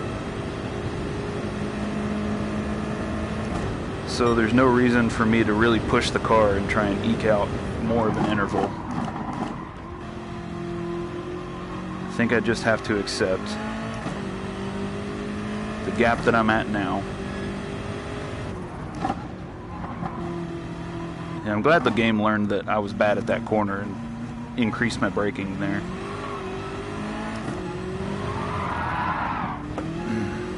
Man.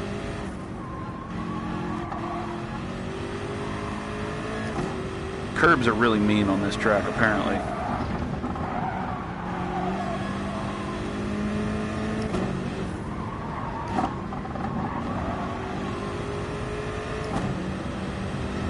I guess it's not really the curb's fault. You're already dealing with a super lack of grip, and then the curbs just kind of eat up that little last decimal point of grip you have left in the tires.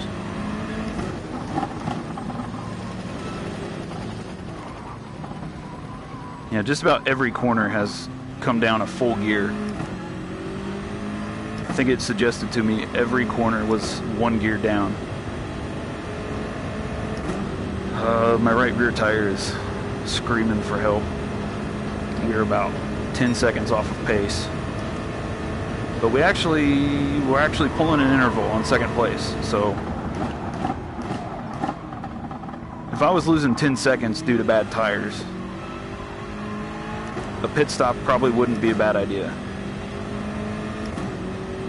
But since we're still technically gaining ground on the second place car, I'm going to go ahead and run this stint out of fuel. So that means I will be coming in this time. So I will be on lap 18 when I roll out of the pits. So that means I need 8 laps of fuel to be safe. So I'm going to go ahead and put in...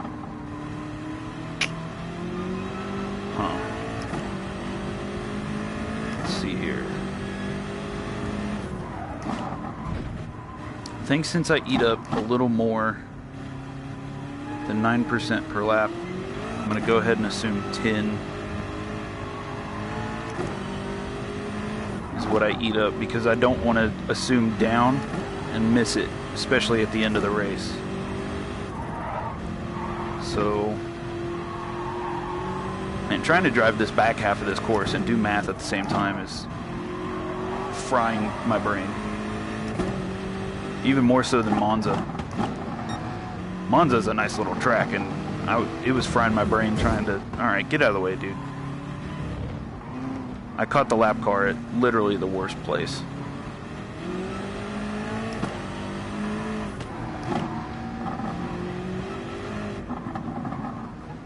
Passing is damn near no-no all the way through that whole section. I think the only reason I was ever able to pass cars is because I was just a straight-up bully. Keep adjusting the headset. Okay. We're coming in this lap. We're going to have 8 laps to go. That's 80%. You know what? I'm just going to fill it up. Because I'm like debating between 80 and 90% refuel. And if I'm going for that much of a refuel, then I might as well just fill it all the way up.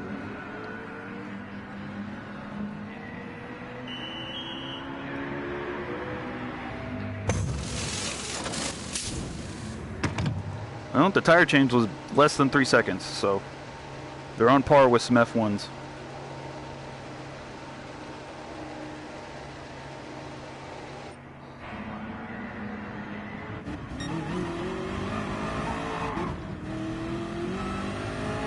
No way, did we retain position?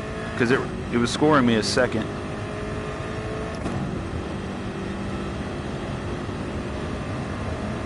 I'm gonna wait till I get to the first timing change, which I thought was back there.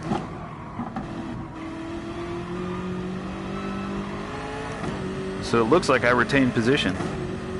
Awesome.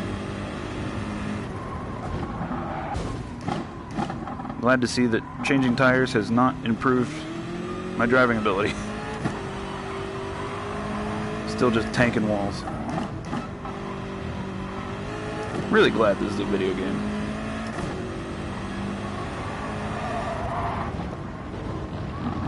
Because that would be ridiculously upsetting to go this far into a race, be leading, and then just tank that wall just because you're not a good driver. Although I probably would have been out of this race a long time ago if that were true, so it'd be less frustrating.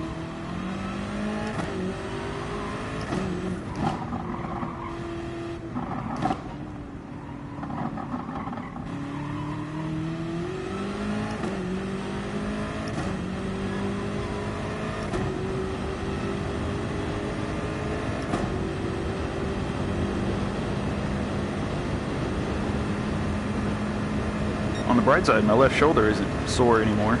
Sawing this wheel up. Now both my shoulders are just tired.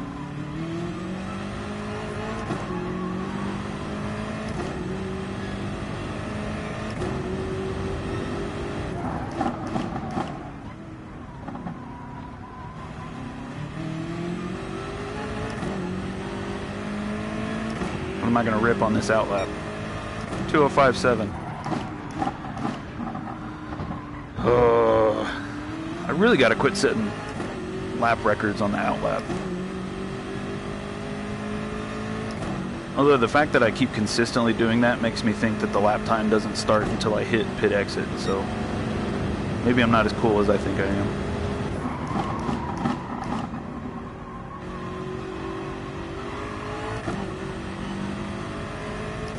I kind of don't want to go ripping on the car like I was at Monza, because I still have to make these tires get to the end, and I think these tires are going to be about as worn out as they were before the last pit stop towards the end of this race. Having a big mistake that far into the race is what I really want to avoid, because I'm fairly certain that the 3 cars behind me have the ability to run to the end. I'm just assuming that they don't have to make another pit stop. Now, if they'd make another pit stop, that would be fantastic. That would essentially give me the ability to run this race out, but also to kind of really cruise so that I don't lose the car a whole bunch.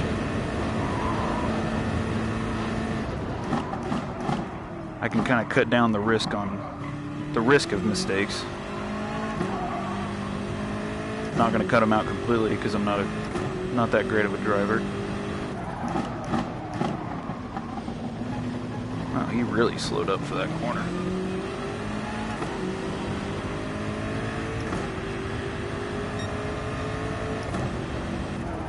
Ooh, I was not paying attention. Got real deep in that braking zone.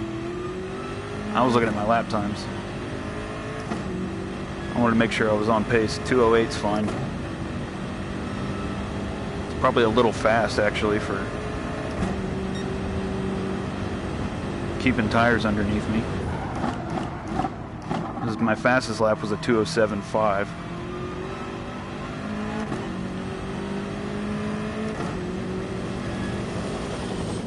Okay, fourth place is pitting. So that leaves second and third,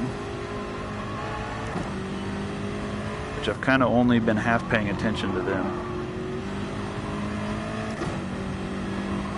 So I'm still running on the assumption that they are not going to pit for the rest of the race, and where they stand is where they will go.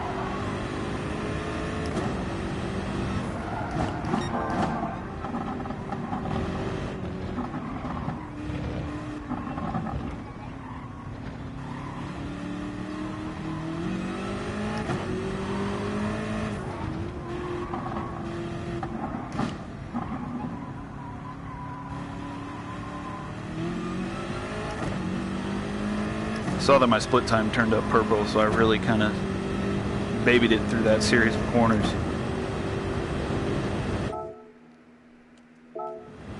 Always got to adjust the headset on the straightaways. I keep looking off the corner and then my headset adjusts.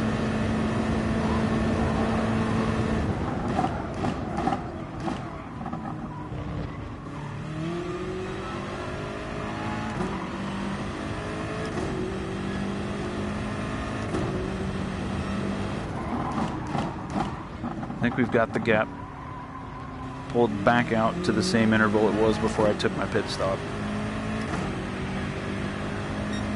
Or at least close to it. So that's good. We are definitely going to make it on fuel.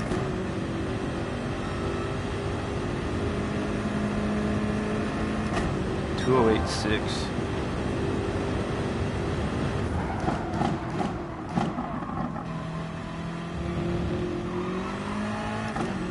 So if I'm running purple intervals for sector 1 and 2 through this, and I'm missing the fast lap by over a second, then there's something that I'm missing in sector 3.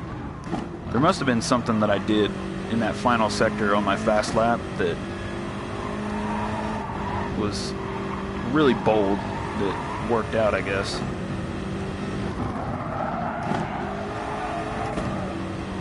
I really sent it through there. Yeah, see, I'm 1.3 to the good right now on the best lap. So somewhere in here, from here to the start-finish line, I really tore it up somewhere compared to what I'm doing now. Because I'm pretty sure there's not another sector split until I finish the lap.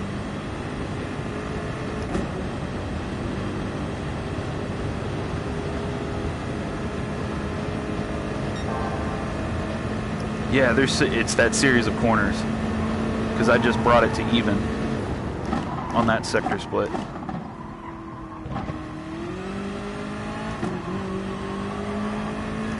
Really glad there's a sector split right there.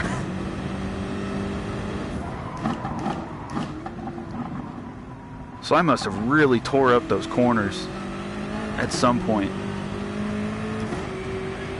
And now I've screwed them up so many times that kind of babying my way through them.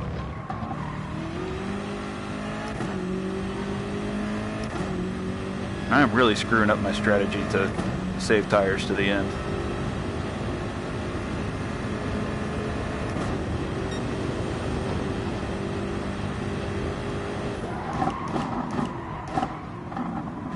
I'm really not good at slowing myself down.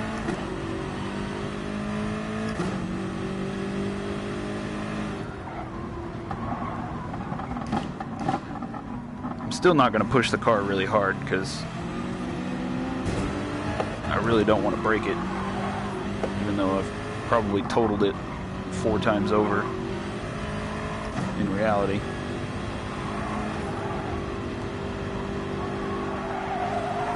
But I'm not going to go flinging this car into the corners trying to find the edge.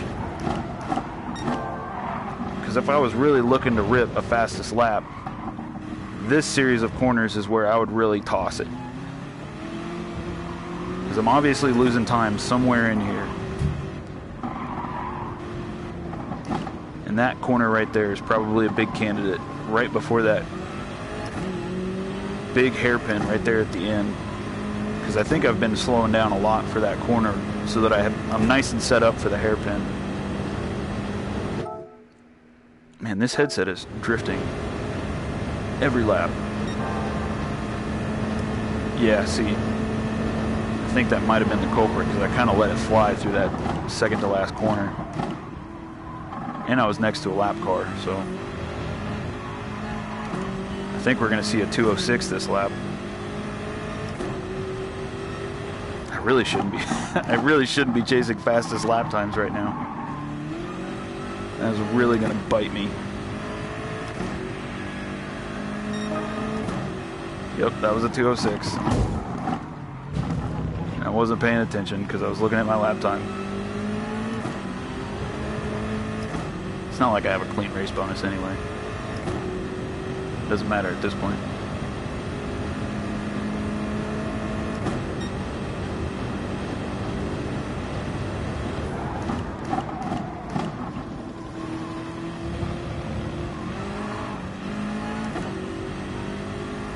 Oh, second place is in the pits. That's big.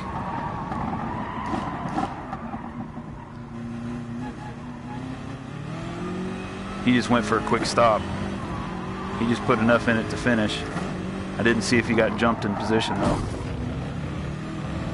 which is why I tanned that wall.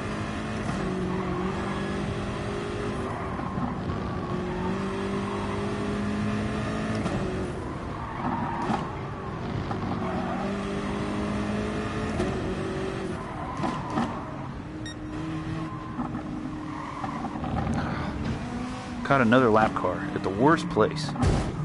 Get out of the way.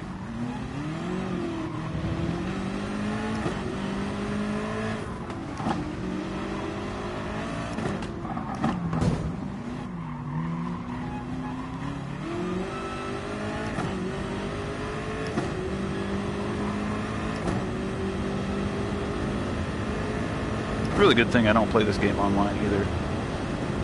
My sportsman rating would probably be through the floor.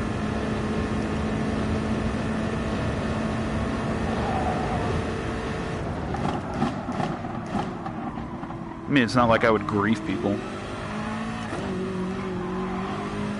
because I'm pretty sure this game's really good at kicking people for doing that, but I would absolutely push other drivers through corners and use them as an outside guardrail.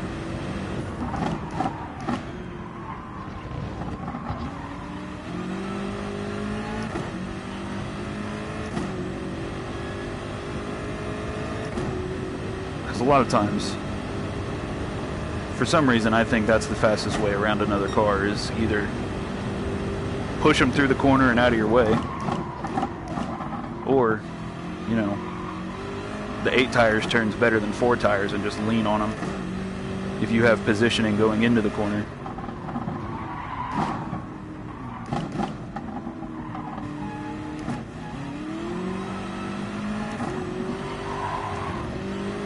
I think leaning on somebody in the corner is a little less frowned upon than kind of pushing them through it, but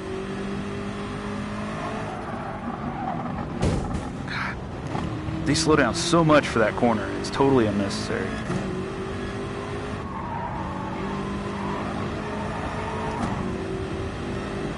See, I talk it up like I would be this big bully if I played online, but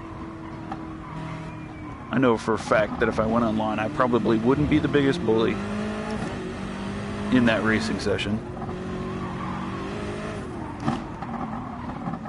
And I probably wouldn't even do half of the moves that I talk about, because I'd be too scared of upsetting somebody.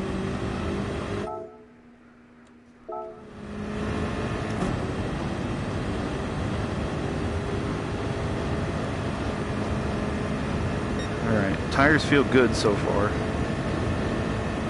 So I think we should be able to get this last lap done without nothing too crazy going on. As long as I don't do stupid stuff like that. We got 35 seconds on the next guy. So if even catastrophe hits, we should be able to at least put up a fight. I think that would absolutely be worst case scenario, is if I screw up really bad and second place brings it in tight and starts putting pressure on me with somewhat worn tires, I think things are going to go bad. I think I'm going to have to throw dirty blocks if that happens.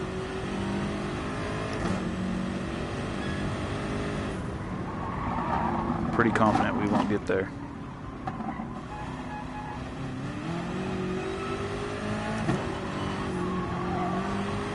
I mean, I have enough room to run a 220 lap. Still be pretty far to the good, so as long as we just kind of cruise.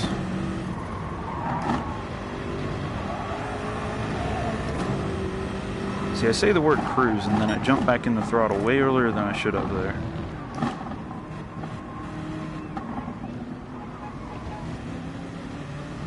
I keep catching cars in this section.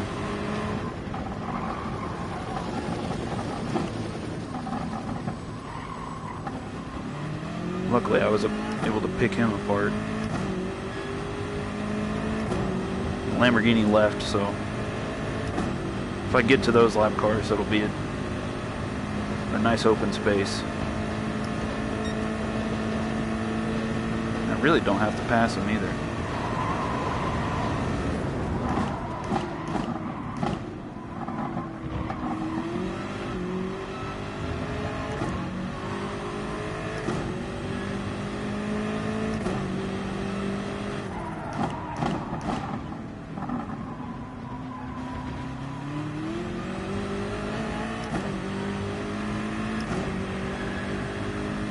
Alright. Group 3 series is done.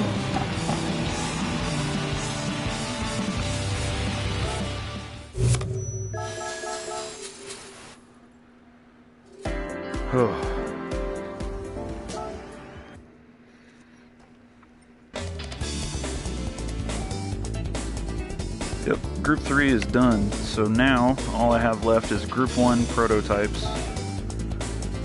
The Red Bull X Series. So I think I'm gonna run Group 1 first. Not today, that's for sure. Oh, that's 7 times tire wear at Kyoto. That's gonna be mean.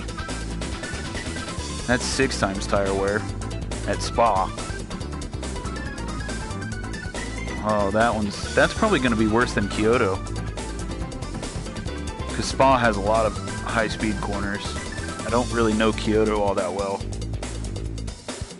There's a couple of high-speed corners in there that look like they'll be angry with 7 times tire wear. St. Croix with 5 times fuel consumption. Oh.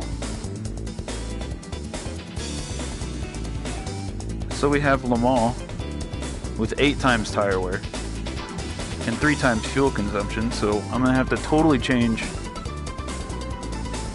I'm gonna have to totally change strategy for that and pit for tires instead of fuel.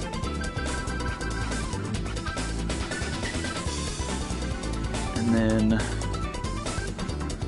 okay, good thing that's the GP track. I was really worried they were gonna run the full. That's fine. Still 5 times tire wear, but it looks like for this series, they're really pushing you to pit for tires.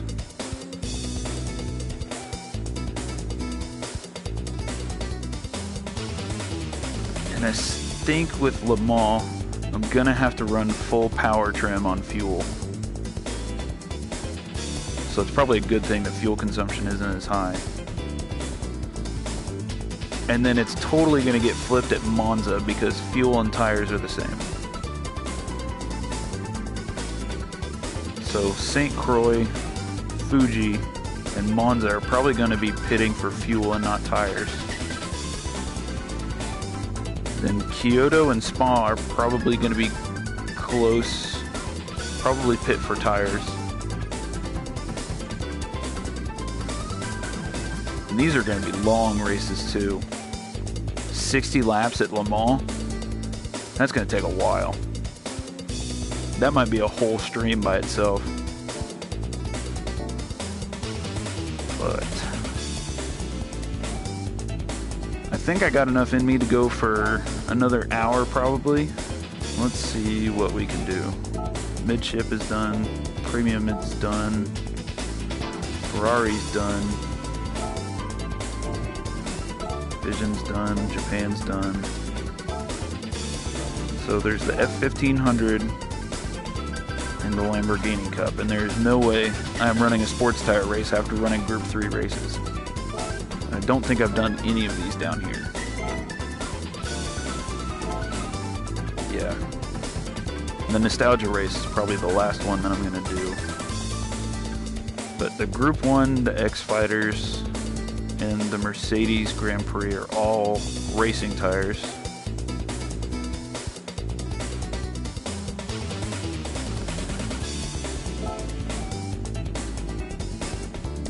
Ooh, Brands Hatch. Not great there. It'll be fun though.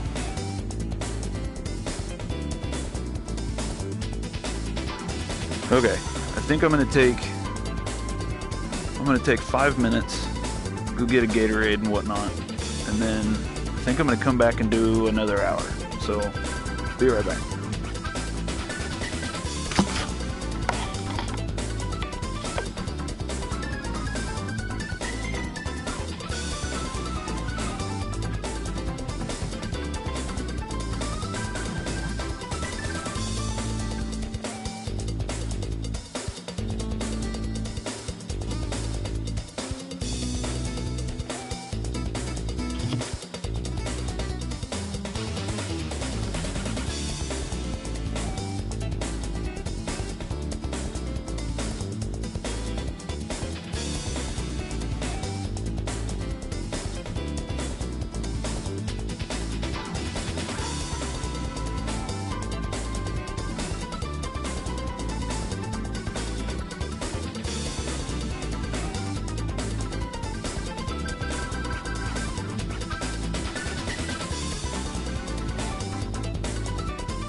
Alright, I'm back.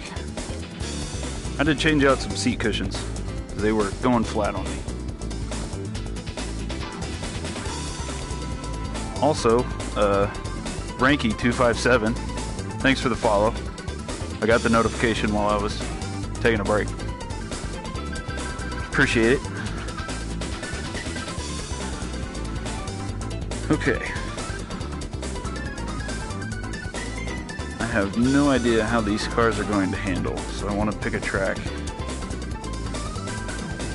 Monza would be a very good practice track.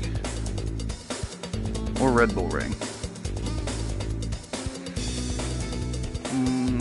I have a good amount of experience at Red Bull Ring. I also have to reset the settings on this car because I think I changed the settings to run a bunch of circle races. So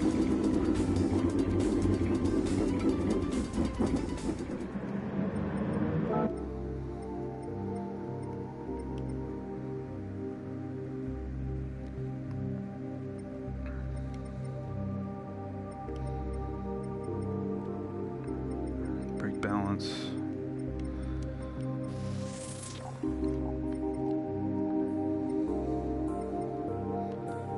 Yeah, I think the change was just, I think I re-geared it, and that was it.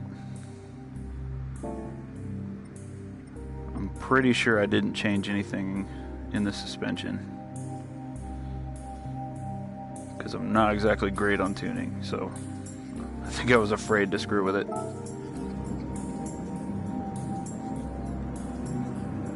Okay. I have a decent amount of confidence at Red Bull Ring, so I think this will be a good course to kind of get acquainted with what I'm doing on in this car.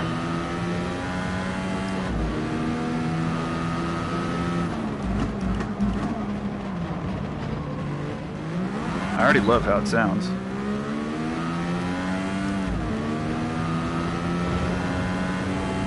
I'm already not paying attention as well.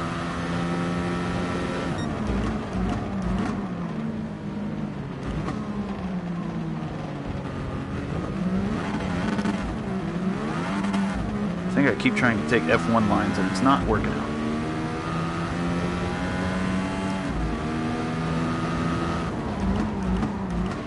I don't think I'm going to win this race. I think this is a good race for me to kind of get my feet wet with this car.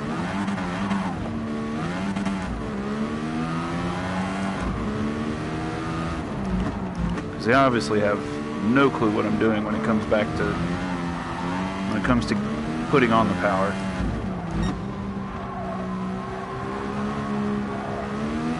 I think I need to run this car like an older F1 car where it's got a lot of torque and it's got a lot of pull once you get up in the revs. But down in those lower gears, the torque is just way too much for the tires.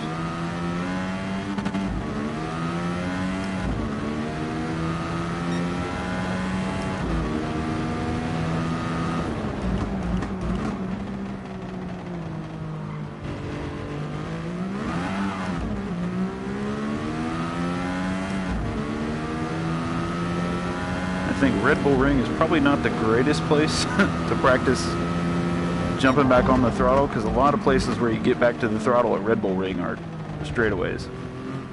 So it's really not super imperative that you get on the throttle.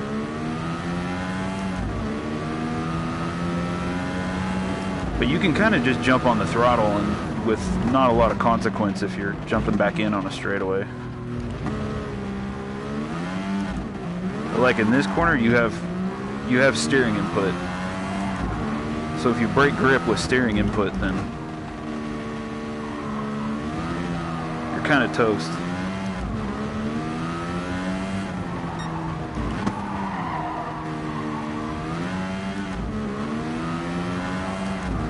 Yeah, see, I just lost fastest line.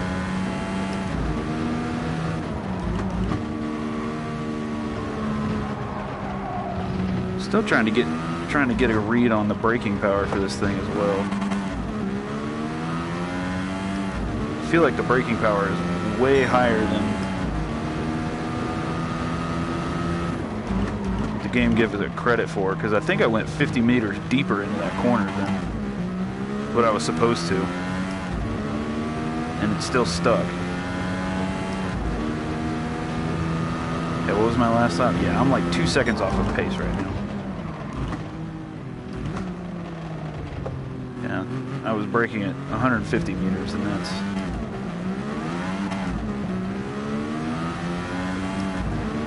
So I think I might run this. Let's see what happens if I turn on traction control. See if that gives me a huge advantage.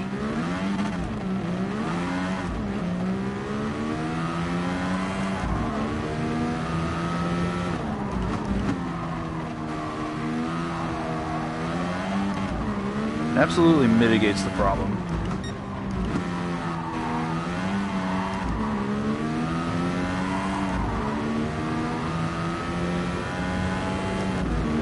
But what I want it to do is I want it to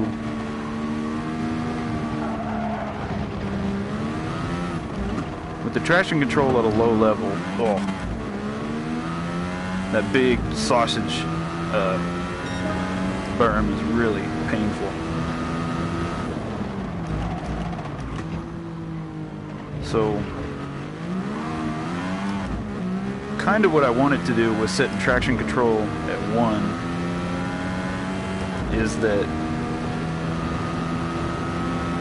when I was running no traction control, I was obviously breaking grip a lot, just spinning the back tires. But when I turn the traction control up to 1, it changes how much the tires are going to spin. It's pulling power, obviously. It's doing the basic traction control thing. It pulls power so you don't spin the tires as much.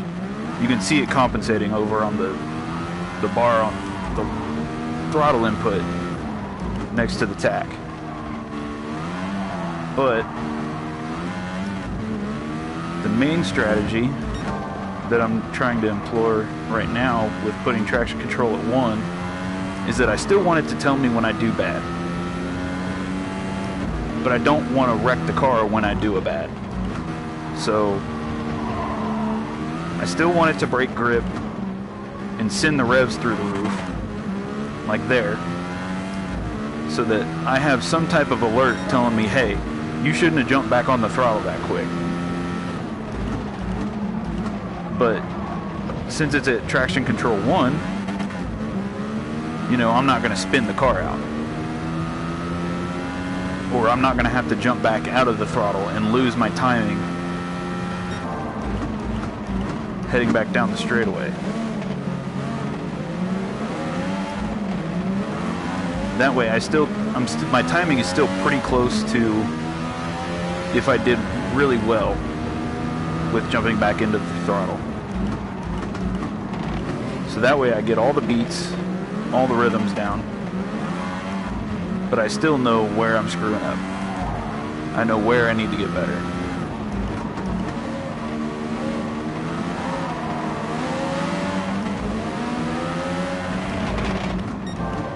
See, that guy was just straight.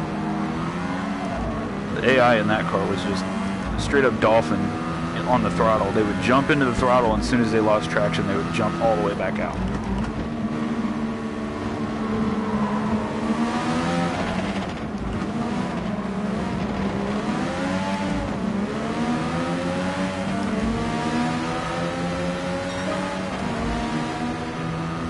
See, we're starting to figure it out. Lap times are coming down. I wasn't really projecting to win this race. I was just kind of hoping to end up being competitive towards the end. Where are we at? Yeah, 11th. I don't think we're not gonna pull some miraculous win.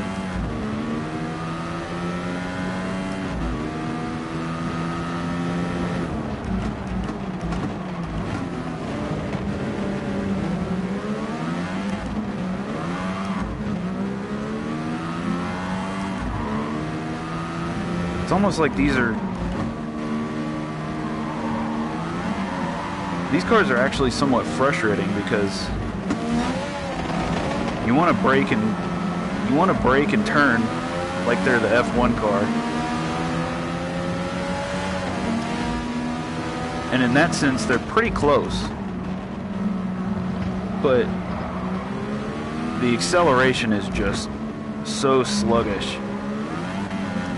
And combining that with not being able to pick up the grip on the throttle makes it really kind of a frustrating thing.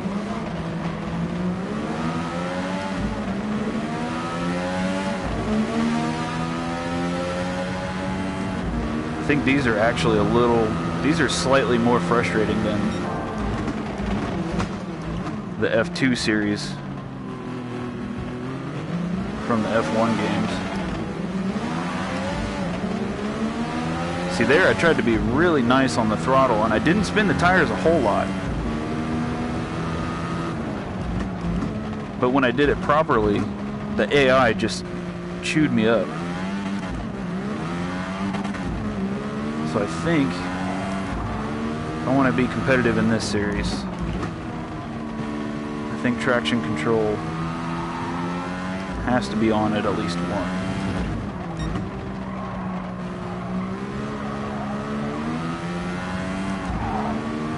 I mean, I was running traction control in the sports tire series, so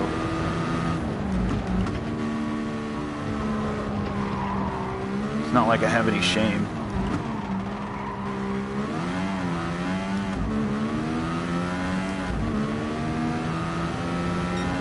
I feel like that's the point in Gran Turismo games, is you kind of set it, especially this one, you kind of just set it where you want.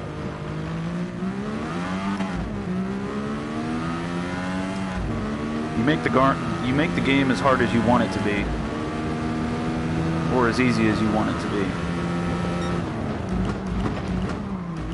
But I'm pretty sure they're going to do away with that in the next gen title, because they're going back to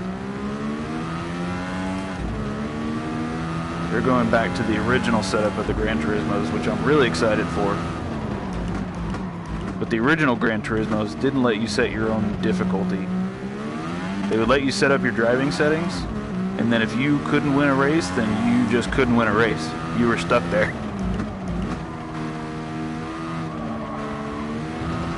They basically just told you to get good without flat out telling you.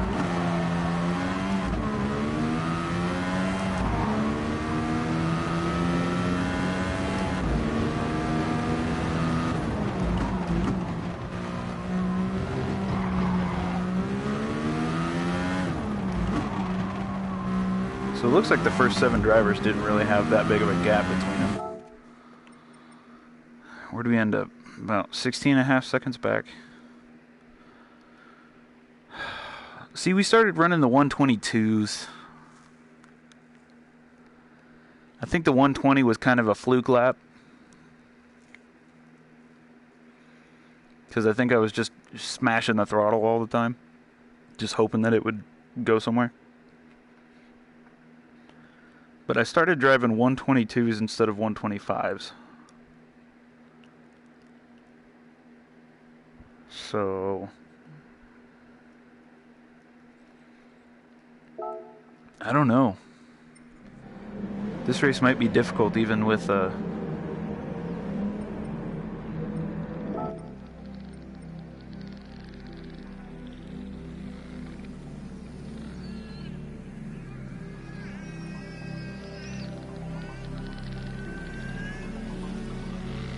sure there's a way we can.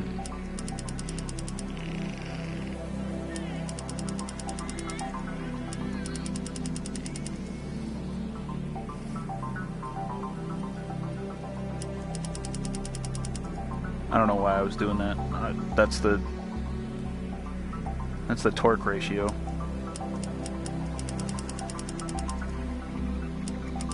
So, okay. I've never noticed that. It holds the same torque ratio when you change the power level.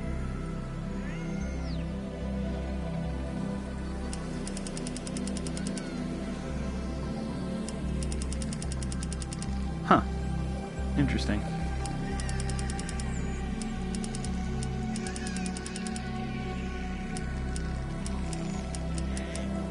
The fall off on max speed is pretty huge.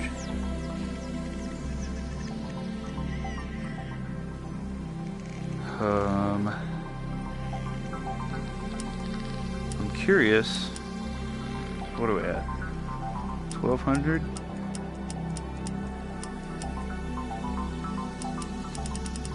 So I'm gonna try something. I'm gonna bump the weight of the car up by 100 pounds and see how much that changes the handling. Still gonna have traction control set at 1 because it still gave me a good feeling of when I screwed up.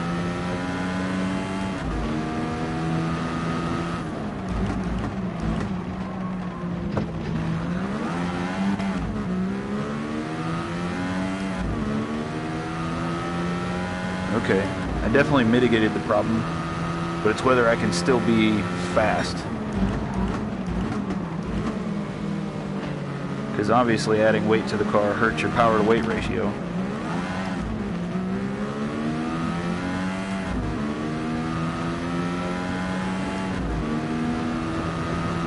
Which I think is going to hurt me in the one place where I needed help the most.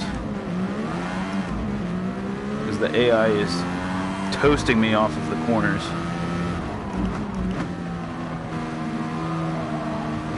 Which, if I would just learn how to drive the car without traction control, I could definitely solve that problem. But I think adding weight to the car also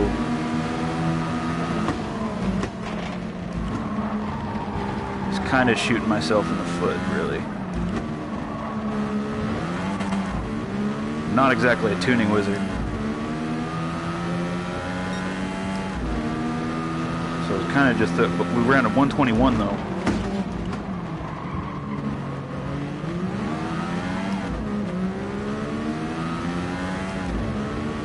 So for me personally, it helped.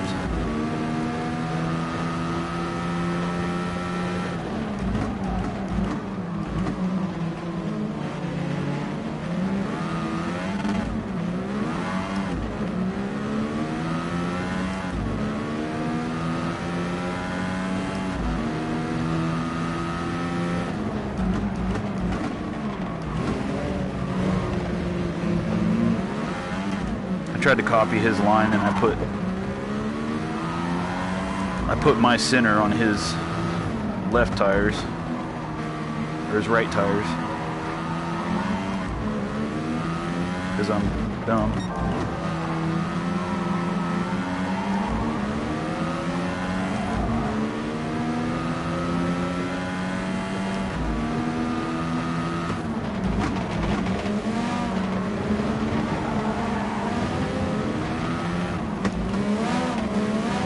Honestly, I was only kind of half expecting this. Towards the end of these professional series races, I figured I was going to have to kind of tune the car and kind of make the car best for me to drive. I knew that was going to happen with when I go to the F1 series. Because the F1 series, I'm going to need to get some practice under my belt. Because I'm absolutely going to want to drive those F1 cars like I drive them in the F1 game, and that's not the same physics engine. They're not going to behave exactly the same. But most of these series, I've just been kind of able to jump into them with whatever car and then kind of just guess at the setup and make it work. I think for this series, I'm really going to have to hone it in and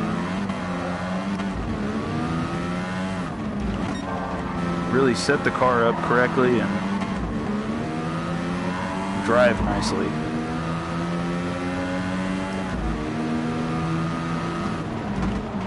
I think right now for my driving skill, running these at traction control 1 is the best plan of action.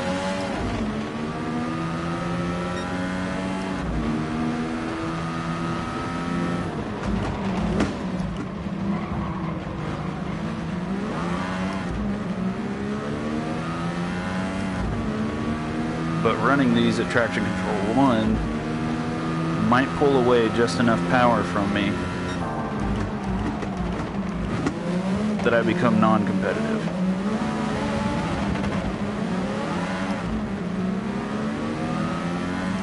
So they're spinning the tires just as much, because listening to the revs that they were pulling, it matched mine pretty close.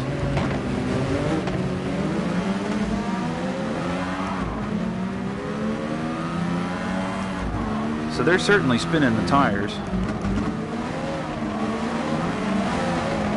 But I think they're able to do it a little more intelligently than me.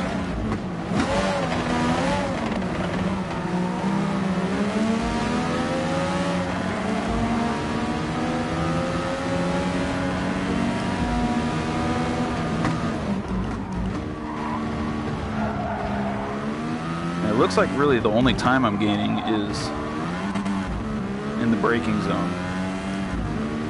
I think I'm losing about a tenth or two down the straightaways. I'm just braking so much deeper that I'm gaining time.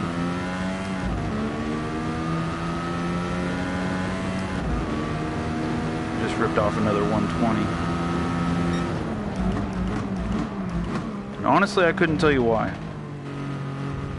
Because I was stuck behind those two computer drivers that were fighting each other.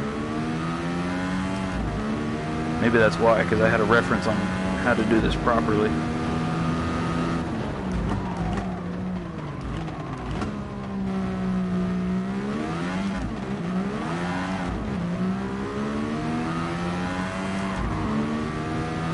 And that's also the one corner I've never been good at Red Bull Ring. Because you're supposed to carry that corner all the way out to the berm on the outside. But I still see it as a corner, so I try and cut it to the inside as much as possible, and that really kills your speed.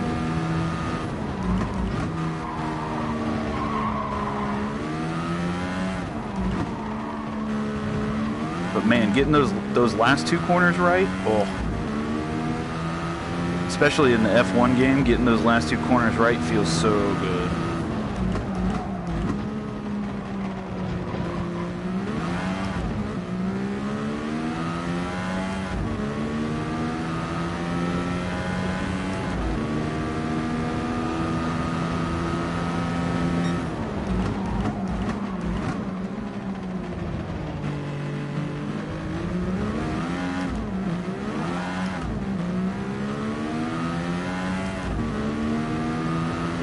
For some reason, I've always thought that I'm really good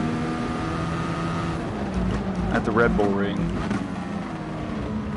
but the two races that I've run at the Red Bull Ring in the professional series, I've gotten tanned.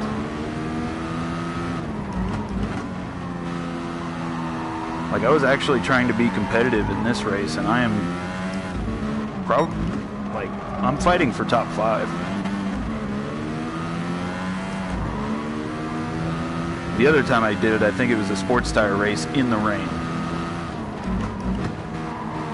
So I at least had 2 excuses to lie on for that.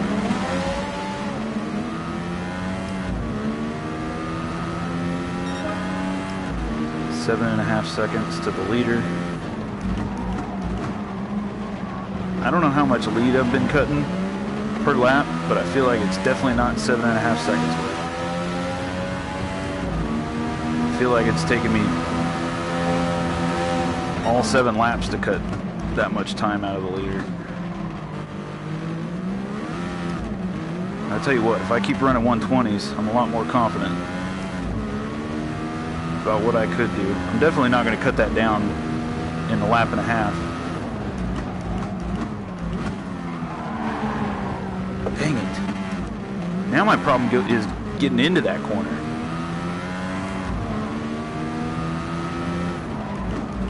Because it's technically a downhill corner, so you're going to carry extra speed. But since it's downhill,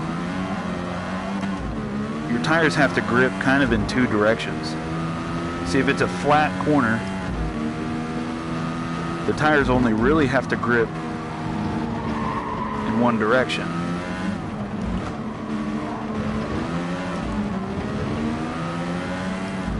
But if it's downhill, then it kind of changes that grip vector. We just ran a 118. So I know I can be way better at this. I'm still going to go for it because I can see the leader. If you have visual on the leader, that means you have a chance. At least in my monkey brain. You can see him, you can beat him.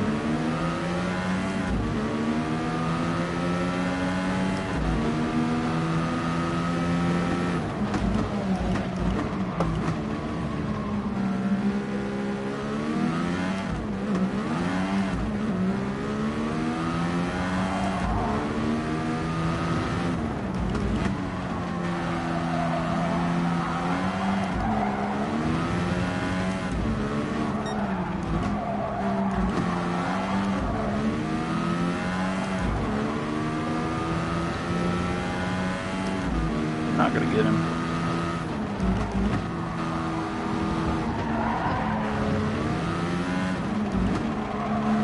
But I think, incidentally, in chasing him so hard, that lap felt really, really fast. And it's probably like a 121. But for some reason that lap felt really good. So now I know I really got to put on the burners for this whole race if I want to go up and compete with the leader. Alright, this is the run then. This one I'm expecting to win. Man, that's going to be really unfortunate when I spend 45 minutes perfecting how to run this race. And I'm maybe going to run one more race after this, and then I'll have to be done. But good thing is, I will be playing this game again tomorrow at the same time. So I won't be throwing away everything.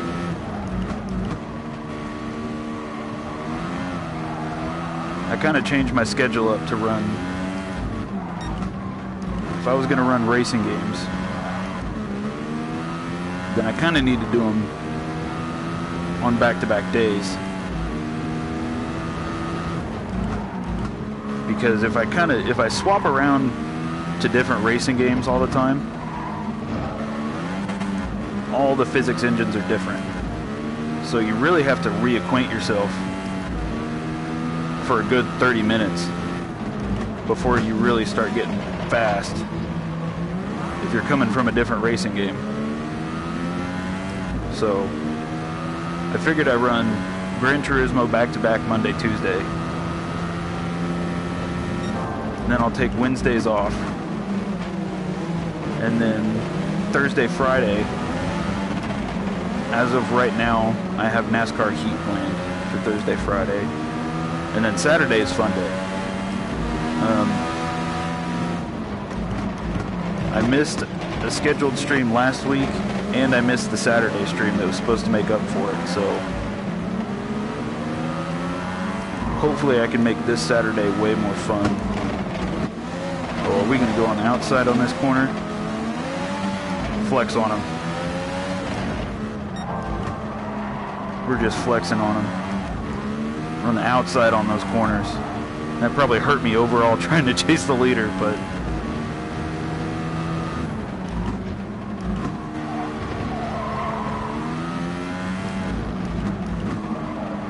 some of these corners I just got to dive in harder.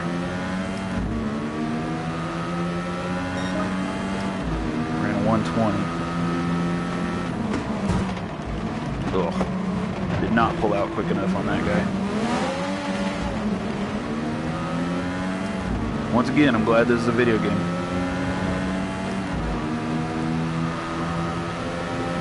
Otherwise, that would have been race guaranteed over.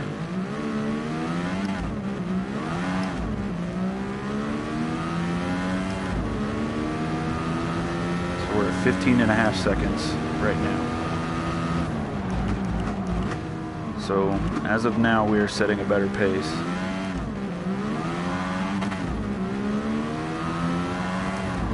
And so far, I have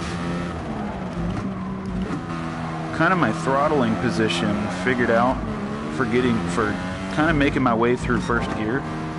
I used way too much brake there. I guess, I don't know if you would call it throttle vectoring, or I basically have my throttle figured out for getting this car through first gear. I missed the pass again. I have no reference for where my car's hitbox is because I'm on this bumper camera, but I can't drive any other camera because I suck.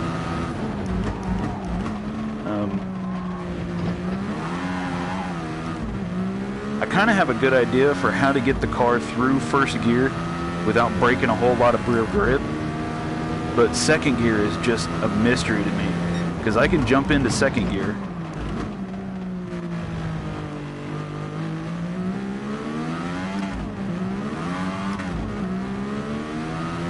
like first gear. You could see the traction control was kind of throttling me a little bit, but I was still able to kind of feel my way through it. I don't think I would have broken the car around and through first gear, but second gear, the turbo lag just kills me because I'm able to get about halfway through second gear on full throttle, and then once you get to halfway through, it kind of breaks.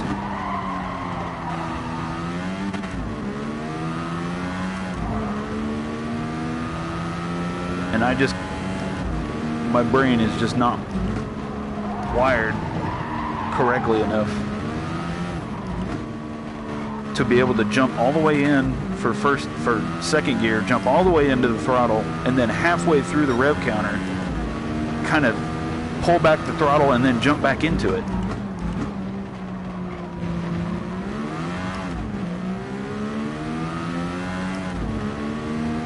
I have cut less than 5 seconds off of the leader in 3 laps, so I really got to pick it up.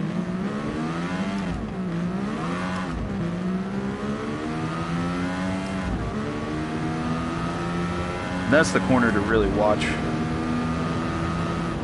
how to get up through the gears, is that second kind of tight hairpin corner. The first one's really easy to get through. You can kind of roll through on second gear on that one. But the second one headed into the DRS straight,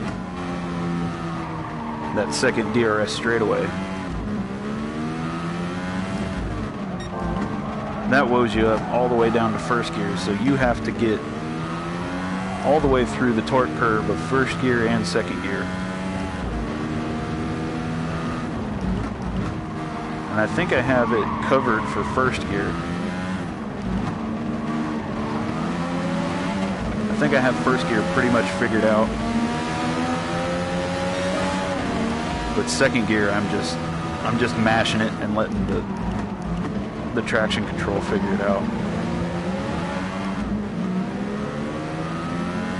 Can we see first? We cannot. We can only see 4 drivers ahead. We still have 7 seconds to get to the leader. I think we're same place as we were, but that does not help.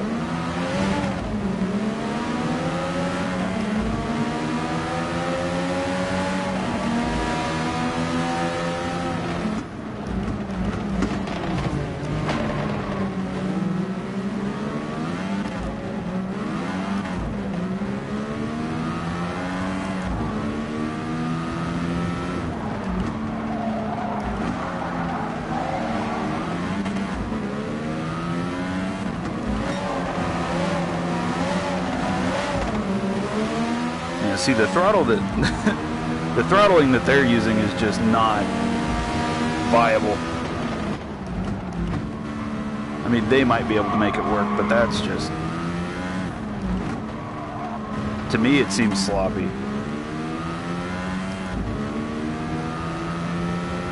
And I feel like it's really hard to get the power down there. Okay, so we can see first place again. And and I think I did it about a lap earlier than what I did last time. So I really got to put these last 2 laps together.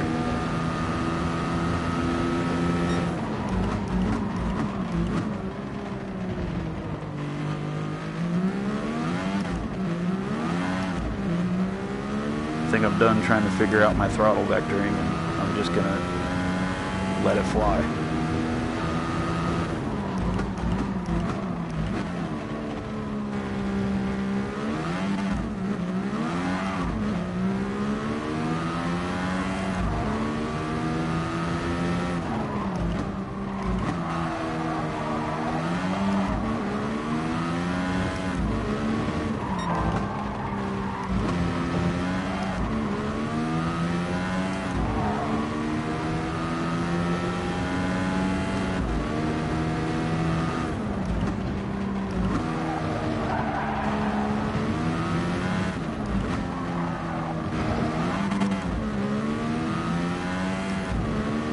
I didn't cut as much time out of the lead as I like to, so.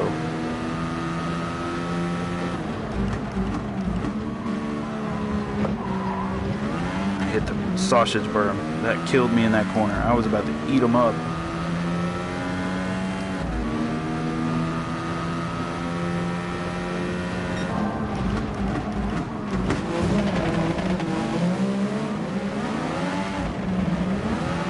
One way to cheat your way to the front, just slam into the back of them in the braking zone.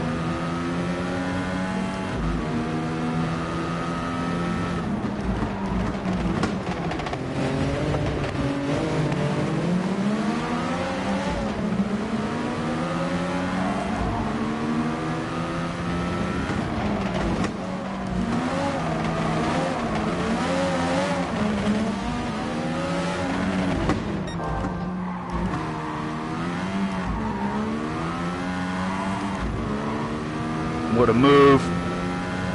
We flexed on the second place guy and crisscrossed over for the lead.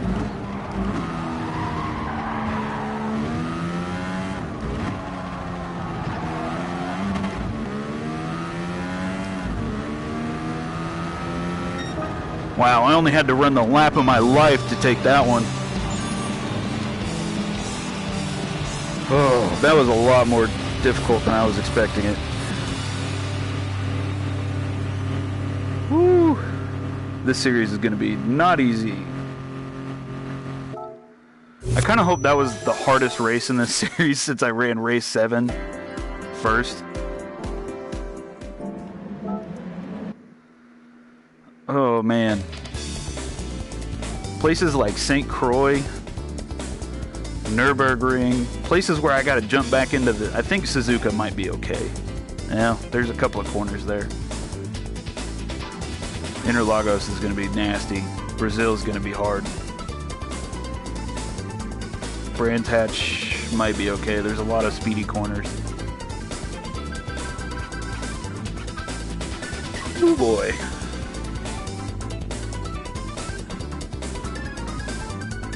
I think that's going to be a solid series to get through.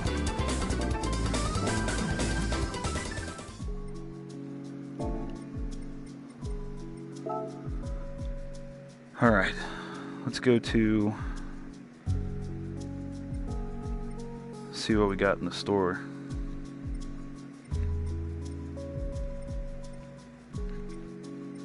Nothing great. There's a couple of good paint schemes.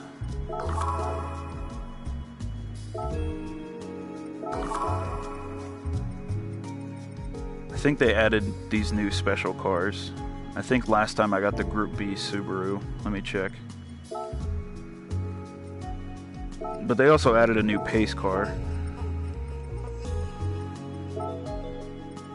Yeah, I got the Group B Subaru. Pretty sure I have the BMW. Yeah, I have the M4 safety car in 2 different colors because I'm dumb. So I think I'll have to wait for the Toyota safety car to roll back around.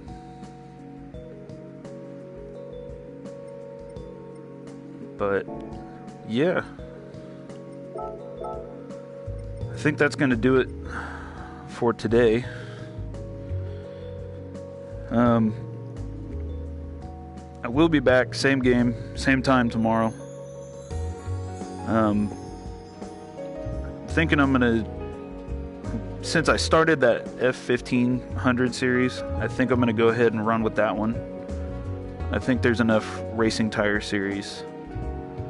There's enough racing tire series to keep me sane while I kind of work my way through the endurance series. I think the rest of the races in the professional series are going to be tough. The endurance series, I don't think that's really going to kick up until the X Fighters. But I think I'll probably time that out so that I run the... Well, never mind. Those are two different X Fighters. Because the professional series has the X Fighters mid cars, and then the endurance series is the large cars. So those are going to act different. I was going to time it out so that I could kind of get practice in the professional series first. But yeah. So I'm going to plan on F1500 series tomorrow. Same time, same place.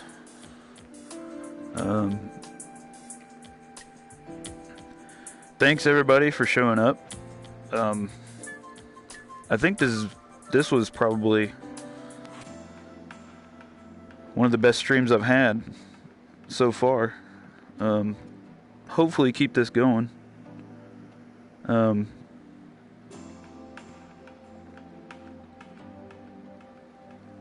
Yeah, I think as I kind of get into different games, I think this is going to be one of my mainstays. I think this will be like a Monday, Tuesday thing. And then I think Thursday, Friday, I think I'm going to kind of run through a couple of different things. But I think Saturdays are always going to be my variety day. I think that's going to be the day where I really branch out. I'm just confident in what I could do in the racing games for what I do during the week. And those are kind of the games I've always wanted to stream. So as this goes on, I'll probably, once I complete some of the racing games and kind of show off what there is to offer with those, then I'll kind of start branching out, getting into some more fun stuff. Not that this isn't fun. It's really fun. So, alright. Once again, I talked for way too long at the end of the stream, but